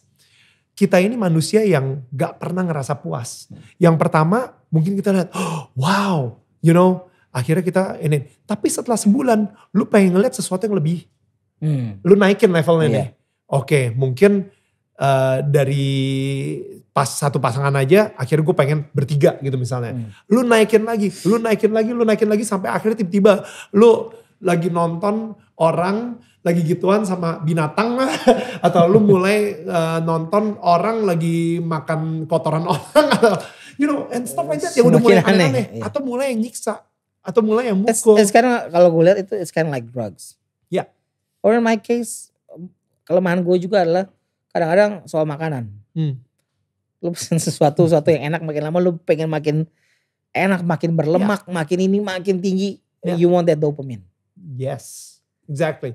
Lu pengen ngedapetin kepuasan sebelumnya tapi lebih tinggi lagi. Sehingga akhirnya lu udah mulai ngeliat yang aneh-aneh. Dan pada akhirnya your brain, otak lo yang sering banget kita bohongin gitu ketika kita nonton bokep. There you go. Ya kan? In a way there's a lie. Ada banyak kebohongan gitu. Sementara dalam sebuah relationship, seks yang sebenarnya gak seperti itu. Ya. Lu gak main masuk. Ya. Lu perlu waktu. Lu perlu proses. Lu perlu siapin moodnya. Dan belum tentu semua is at the same mood at the same time. Exactly. Jadi gue ngerasa gitu ya kayak kenapa gue pengen ngomongin soal isu ini gitu ya. Si bokep ini biarpun jujur gue ngomongnya juga gak nyaman banget gitu ya. Karena emang kita gak pernah ngomongin. Tapi kalau kita gak pernah ngomongin ini, literally kita cuma bisa bilang jangan nonton bokep, gak baik buat lo. Like so what gitu kan. Enggak kok, gue aman-aman aja hidup gue. No, ternyata ada efeknya ke depannya yang benar-benar negatif banget buat diri lu sendiri gitu. Karena ya tadilah ketika otak lu udah sering banget lu bohongin gitu ya, itu mulai gak sensitif lagi. Dan ketika lu ngelihat perempuan, lu akan mengobjektify mereka gitu. Dan obviously si pemain bokep ini juga anaknya orang. Obviously, si pemain bokep ini juga mempunyai orang tua yang saat ini mungkin broken hearted gitu ketika anaknya ini. Dan you have your pleasure di atas penderitaan orang lain gitu. And I think, I don't know ya, so many things yang sayangnya emang apa ya, kita udah terlalu menormalkan banget aja. Gue nggak menghakimi gitu, karena gue sendiri juga dulu kayak gitu. Dan gue mungkin baru beberapa tahun, kayak 3 atau 4 tahun yang lalu, benar-benar kayak memutuskan untuk oke, mulai hari ini gue nggak nonton bokep lagi. Tapi ternyata sampai hari ini gue masih struggle. Of course, karena jauh lebih gampang. Jauh lebih gampang bro. Jauh lebih gampang man. There's a bunch of website yang gue tahu dulu. Sebelum zaman handphone kayak gini tuh yang gue tahu. Kalau sekarang kan dengan internet sehat segala sesuatu udah diblok. Iya. Segala sesuatunya udah diblok. Masih ada VPN. Iya, gue baru mau bilang tadi. Kalau zaman dulu kita nyebutnya proxy. Iya. Pakai proxy, sekarang nyebutnya VPN. VPN gitu. Jadi maksud gue kayak emang udah susah banget man. Tapi ya emang gini, ketika lu lagi melarikan diri dari sesuatu, misalnya gini, oke, mulai hari ini gue akan menjadi orang yang baru, gue akan tinggal di Bali, ya, gue akan di rumah baru, gue akan memulai hidup gue dengan baru. Tapi tetap aja kalau misalnya lu masih ada kecanduan yang karena lu melarikan diri dari sesuatu, lu nggak akan pernah bisa keluar dari situ. Iya, gitu. Lu nggak akan pernah bisa sempurna juga. We have to realize bahwa kita ini memang manusia yang nggak complete. The only one that can complete us is God. Ya. Lu gak akan bisa nge-complete diri lu sendiri baru lu bisa berhadapan sama Tuhan. Gak akan bisa. Ya. Makanya in dealing with issues kayak begini, dengan jujur dengan orang yang penting dalam hidup kita. Gue tahu kalau misalnya lu anak muda, lu mungkin kayak mau jujur sama orang tua, yang ada ntar lu dijitak gitu. Itu awkward banget lagi. Awkward banget tiba-tiba. Aku kemarin baru aja nonton bokep. Itu sesuatu yang gue juga masih jadi pergumulan gue karena gue punya anak cowok. Ya. yang udah remaja. Tapi kalau misalnya lu dalam sebuah relationship dan lu care untuk build sebuah relationship ini, entah mungkin lu masih pacaran, tunangan atau lu udah menikah, I think it's best untuk lu bisa terbuka, karena kunci dari relationship kan ya memang keterbukaan. Yeah. You have to communicate who you are, what do you want, what is your needs. Yeah. Dengan begitu lu bisa paham gimana caranya ngebangun relationship. Dan akhirnya gini, nanti kalau misalnya you see someone, entah itu di sosial media atau dalam dunia nyata, yang mungkin bisa mengaktifkan your deg-degan lah, bikin deg-degan lo, itu kayak lu belum bisa ngadepin itu dengan lebih dewasa. Bahwa paling gak masukin dalam pemikiran bahwa this is someone's daughter, someone's sister. Jadi lu bisa jauh lebih mawas diri untuk ngadapin kayak begini tuh gak gampang kepikiran gitu. Or even bahkan kalau misalnya lu dalam dunia seni, fotografi, you know what's art and what's not. Dimana itu dikonsumsi, di konteksnya seperti apa, dan lu gak akan terganggu. Tapi intinya sih gini, kayak gue I know ini mungkin gini deh, gue nggak mungkin bisa ngasih tahu gue nggak mungkin bisa ngasih tahu secara lengkap semuanya dan lain-lain. Please cek ke YouTube-nya aja gitu ya, cek ke di YouTube gitu ya, lu search aja gitu the side effects of pornography. Side effect pornography, ya itu gitu. termasuk salah satu yang bikin gue nulis lagu itu gitu. Ya. The side effects-nya itu seperti apa? Atau kenapa porn is bad for your brain? Kenapa bokep itu ngerusak otak lu dan lain-lain gitu? Karena ketika gue ngeliat itu, gue memutuskan untuk tidak nonton lagi bokep. Tapi yes, it's a daily struggle. Gue setiap hari itu benar-benar kayak untuk zen. Kadang-kadang gue jatuh juga, tapi yet at the same time yang tadi lu bilang, ketika lu jatuh, ketika lu gagal, maafin diri lu gitu. I think lu bisa memaafkan diri lu karena ya Tuhan juga udah memaafkan diri lu kok, kayak gitu. And I think ya kita gak akan pernah mendapatkan si kesempurnaan itu sampai nanti akhirnya kita ketemu sama Tuhan. Iya, you can never be perfect. Yang bisa ngelengkapin lu cuman waktu lu berserah sama Tuhan, and then continually tahu. Karena begitu kita ngerasa udah terlalu jago, udah jatuh. Itu justru lebih parah lagi jatuhnya, karena lu ngerasa kayak gue gak perlu Tuhan, I can do this by myself. That's when you actually lebih parah daripada sebelumnya nanti. By the way, gue mungkin ketika lu mikir gitu ya kayak, wah gila Daniel nih ngomongin bokep nih, kesian banget nih istri ya kalau misalnya nonton. No, istri gue justru yang suruh gue ngomongin tentang isu ini dan tentang kecanduan gue sama bokep beberapa tahun yang lalu. That's good, gitu man. Ya. Karena gini, emang gue bicarain tentang ini sama bini gue. Itu sets you free. Yes. It will set you free. Betul. Makanya gue bikin lagu itu. It set me free untuk gue ngeliat bahwa ya udah, gue punya masalah seperti ini dan chorusnya kayak begini. Again, harus balik ke sudut pandang spiritual. Chorusnya nanti lu bisa cari juga di YouTube. Sure. Tuhan angkat diriku, tolong aku anakmu, lepaskan beban hasrat kedagingan hatiku, malu akan dosaku saat ku menghadapmu, belenggu ini sangat menyakitkan langkahku. So you know it's a chain. Yeah. You know you cannot deal with it yourself. Belenggu, man. Yeah. Belenggu, dan the beauty of the songs ada di situ. Lu cari aja di YouTube. Kalau mau ngasih link atau lu kasih sepotong seperti apa. Ya. Belenggu itu bukan dengan performance lu sendiri, lu bisa ngancurin si belenggu tersebut, tapi lu emang benar-benar butuh Tuhan banget untuk ngepecahin si rantai belenggu itu sih. Itu dia kenapa setiap hari gue ngerasa gue butuh Tuhan. Supaya jangan sampai gue nonton bokep lagi gitu misalnya. It's ya banyak lah yang bisa diceritain kalau misalnya soal struggle kita. Every man struggle. Lu gak cari pun, tapi you're in a group dimana isinya kadang-kala ada teman-teman yang suka iseng. Apalagi kalau grup mostly isinya laki-laki. Tiba-tiba di-share. Dan ada aja gitu. Lu bisa terekspos dengan mudah. It's very important untuk kita sadar. Jangan sampai itu yang jadi define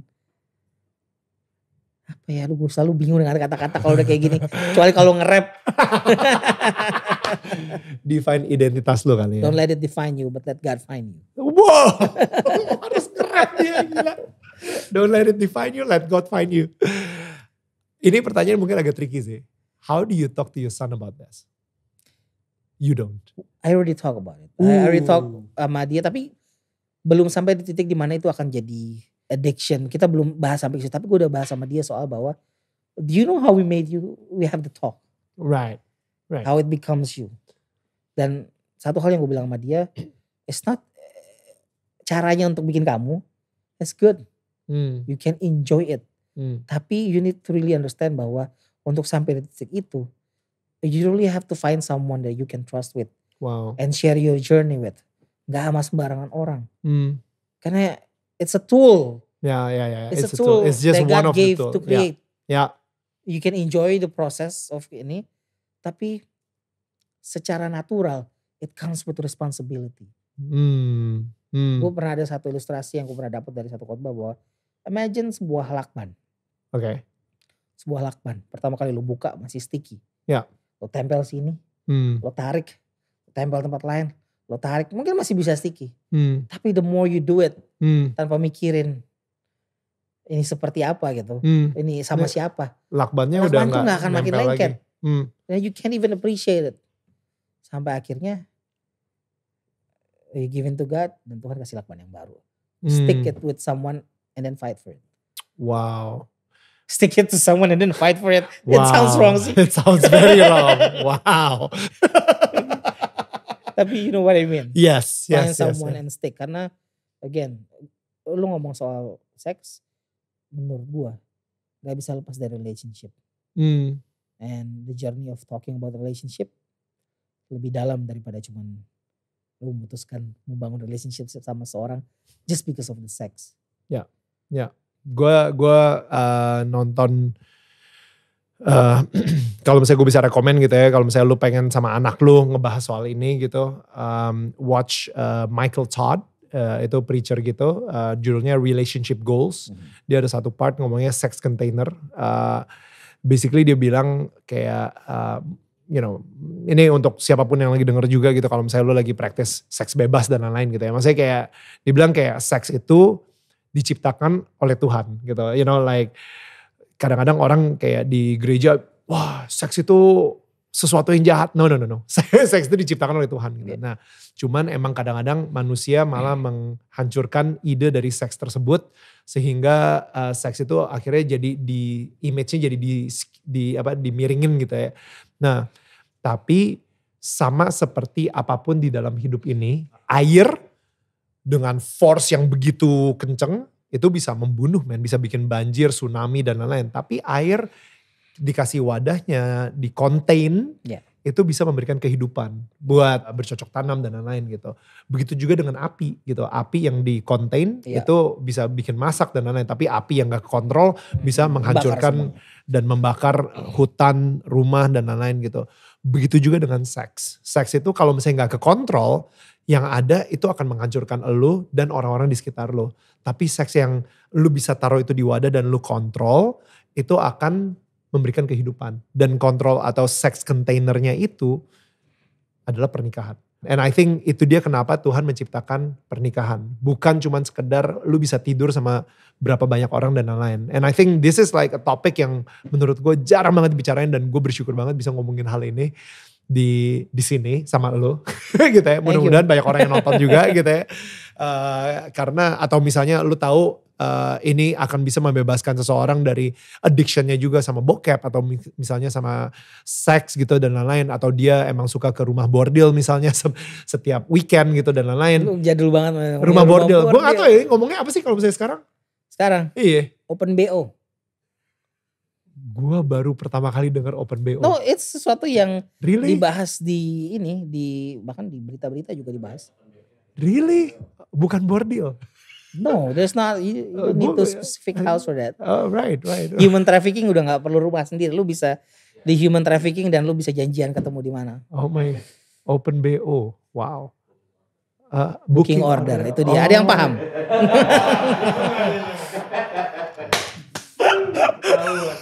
ketahuan ya. Nah, misalnya lo kenal juga orang, please share this message. You know, like I think ini mungkin message yang gak jarang diomongin juga sama orang-orang, tapi mudah-mudahan ini bisa menjadi sesuatu, ya at least pemikiran aja gitu. Ya, why? Dia mau nurut atau enggak ya terserah dia, itu hidupnya dia juga gitu. Cuman at least ada sebuah kayak gitu kan. Iya, menurut gue it's good discussion and be real. Dengan itu siapa tahu teman-teman yang saling berdiskusi ntar di kolom komentar kan, you might find something. Ya. Karena yang tadi lu bilang sih, membebaskan. Lu ngerasa hidup bebas itu justru dengan lu bisa ngedapetin semuanya, lu bisa dengan buffet, perempuan-perempuan di bokep gitu misalnya, atau lu bisa milih open BO gitu misalnya, atau siapapun gitu. Lu kayaknya hidup bebas banget. No, itu bukan hidup bebas, man. Hidup yang membebaskan menurut gua adalah ketika lu berani, lu tahu boundaries, lu tahu kedisiplinan lu, sehingga kedisiplinan lu itu yang justru akan membuat lu merasa lebih bebas lagi sih menurut gue. Kayak gitu. And I don't know. Mau ditambahin? Gor? Itu tadi kan ngomong soal bebas. Tadi gue sempat bilang, the truth will set you free. Kalau lu bergumul dengan masalah ini, kalau lu punya pasangan, lu udah menikah, be honest dengan pasangan lo, be honest dengan diri lo sendiri. Kalau lu bilang it's not a problem, tapi lo tahu ini mengganggu, berarti lo gak jujur sama diri lo sendiri. Waktu gue bikin lagu ini, I know it was a problem, makanya I have to do it supaya gue bisa lebih lega dan gue juga gak berpura-pura sama diri gue sendiri lagi saat itu. It doesn't bother me lagi untuk kayaknya nanti kalau misalnya gue bilang ini kayaknya bohong lu, masa lu gak penasaran sih ngeliat. Cuman lu gue belum pernah ngumpulin kata-katanya untuk ngejelasin kayak gini, makanya gue sambil mikir. Gue you know what, satu kata yang menurut gue, ini yang gue catat gitu ya, why am I struggling so much with this?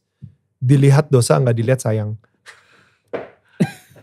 Sumpah loh, kenapa gue struggle banget sama kata-kata tersebut. Jadi gue pernah ngeliat ya, ada satu artikel headline-nya dilihat dosa gak dilihat sayang. Gue yang kayak, kenapa gue pengen banget ngeklik, tapi gue kalau misalnya lihat udah jelas itu dosa. Tapi kalau misalnya gak dilihat, kok gue ngerasa sayang gitu, kayak I miss something, FOMO gitu, fear of missing out. Akhirnya gue nggak lihat, dan pas gue nggak ngeliat itu gue bener-bener kayak by afternoon gue udah lupa gitu kan. Tapi gila, ada tension itu gitu, kita selalu struggle sama tension itu gitu menurut gue. Again, being honest sama diri lo. And kalau lu punya pasangan, be honest dengan pasangan lo. Karena mereka yang akan bisa ngebantu, nge-guide lo. So you know your needs. Kadang-kadang kalau lu gak tahu keperluan lo apa, kan itu yang biasa jadi. Yang bikin lo nyari-nyari. It's a deeper talk tapi sebetulnya man. Udah ngomong soal relationship and sex. Iya. Dan mas gue kayak kalau misalnya lu single pun juga lu pilihlah temen-temen yang emang lu tahu akan membangun dan udah pasti membuat hidup lu menjadi jauh lebih baik gitu. Bukan teman-teman yang kayak malah ngeceng-cengin gitu kayak gitu kan. Gue actually punya ada 2 temen di satu WA group yang emang kita saling ngejaga gitu. Kalau misalnya sampai hey guys gila gue fail nih kemarin nih, gue baru nonton bokep lagi gitu dan lain-lain. Dan mereka yang kayak hey man it's okay, ya gue doain lu deh kayak gitu supaya lu bisa lebih kuat lagi and everything. Mereka gak ngejudge, cuman mereka benar-benar kayak sangat supportive lah kayak gitu. We watch out for each others. Okay, so last question to wrap it up. Well, actually 2 more questions. Tadi lu udah ngomongin soal jalan panjang. Lu ngomongin kayak jalan panjang is your authentic message dari hidup seorang psychology gitu ya. Nah, what is your purpose in life? Purpose hidup gue adalah berkarya yang menambah value ke kehidupan orang. Itu. Wow. Jadi gue pengen karya-karya yang gue bikin itu berguna buat orang, nambahin value di kehidupan mereka dan berguna juga buat mereka. Bukan soal viralnya, bukan soal ramenya. Tapi maknanya itu yang gue pengen masuk ke orang. Itu kenapa yang ada sekarang di lagu-lagu gue yang lo denger kayak Jalan Panjang dan semuanya. Itu selalu yang gue cari. Side hustle juga. Side hustle itu the human spirit untuk berusaha untuk lu bisa mencapai hidup yang lebih baik, itu yang gue pengen lakukan lewat karya-karya gue. Tapi kalau lu tanya sama gue gambaran bentuk komplitnya, gue juga nggak tahu Tuhan akan bawa kemana. Selama gue masih bisa berkarya, mungkin nanti gue lebih tua lagi, mungkin gue nemuin fase hidup lebih jauh lagi, nggak cuma soal jalan panjang atau dengar omongan orang, tapi juga nanti kalau gue udah tua, siapa tahu gue bikin lagu tentang gimana caranya lu bertanggung jawab secara finansial. Atau gimana caranya lu jadi seorang ayah mau nikahin anak, who knows. Yeah. Tapi gue akan selalu berkaca ke realita hidup gue, ke fase dimana hidup gue lagi ada sekarang, dan add value. Pokoknya karya value-nya apa, gimana caranya itu menambah, memperkaya orang lain yang dengerin, supaya karya ini bukan cuma berguna supaya orang tahu gue, tapi berguna untuk orang lain memperlengkapi dirinya juga. Wow. Itu aja sih. Tapi gue bukan berarti gue udah yang paling tahu ke depan gue mau jadi seperti apa. It's a journey. Sebuah jalan yang panjang. Jalan panjang. There you go. It's a marathon, not a sprint. Seperti apa sih image Tuhan di mata lo? You know, the image is more and more complete begitu gue jadi seorang ayah. Someone yang wants the best untuk kita, yang sebetulnya tahu yang lebih baik untuk kita itu seperti apa. Tapi di saat yang sama gue selalu belajar lagi untuk kayak kalau anak gue bikin salah apa, gue juga harus bisa nerima mereka apa adanya. Kalau mereka bikin kesalahan, menurut gue it's a very good question. Karakternya deh? Tentu saja banyak banget gitu cara yang bisa gue jelasin. Misalnya gue mau jawab secara teologis lah, secara apa, tapi kan ini kayak personal banget gitu. Tuhan itu menurut gue gimana gitu. I'm not talking about the theology side. I'm talking about your relationship, of course. Gitu. I think it's a father. It's a father figure yang ada buat kita semua. Even lu punya ayah yang asli gitu, yang manusia, ataupun lu gak punya seorang sosok ayah yang sebenarnya, tapi when you dig deep into firman Tuhan, lu akan lihat dia seorang ayah yang ada untuk lo, yang terima lo apa adanya. Mau lo sukses, mau lo gagal, mau lo lagi senang, dia akan senang bareng sama lo. Mau lo lagi sedih, dia juga tahu kesedihan hati lo seperti apa. And dalam segala hal, gue sebagai imam di keluarga gue adalah, gue selalu pengen ngelihat segala sesuatu dari sudut pandangnya Tuhan, bukan cuma ego gue sendiri. You know, the biggest thing their father do is to serve juga. To serve you? Yeah. God serves me dengan berkat, dengan value, dengan sending a part of himself yang anaknya dia untuk gue. So that's the thing juga yang gue lakukan ke keluarga gue. Just because gue yang nyari duit, atau gue yang bisa dibilang kepala keluarga, does not mean I cannot serve my wife, serve my kids, my children. Yeah. Karena by the end of the day, melayani itu kan salah satu value utama yang kita punya gitu. Yeah. A father that serves. Kita bukan cuman kepala keluarga that leads the family and the king of the household, tapi kita juga the servant of the family juga. Gue sadar itu waktu gue hari-hari ini nyetirin keluarga. Kita kemarin sempet traveling jauh banget gitu. Gue yang bawa mobil, road trip pakai mobil, nganter anak gue. Kemarin dia pengen banget ke Perpustakaan Nasional. Wow. And I think bukan cuman sekedar karena kita bisa kesananya atau kita punya mobil untuk sana lebih gampang, tapi the fact bahwa gue ada di situ untuk serve anak gue, serve istri gue dalam kegiatannya juga, itu yang gue rasa akan jauh lebih memorable buat mereka dibanding I have the money to spend for them. A father that serves. I like that. Itu emang ya kayak counter cultural banget gitu ya. Dimana di kultur kita itu sepertinya seorang ayah itu seharusnya justru mendapatkan respect, mendapatkan semuanya. And yet sebenarnya kalau misalnya dari kacamata lo, seorang ayah itu harusnya melayani gitu.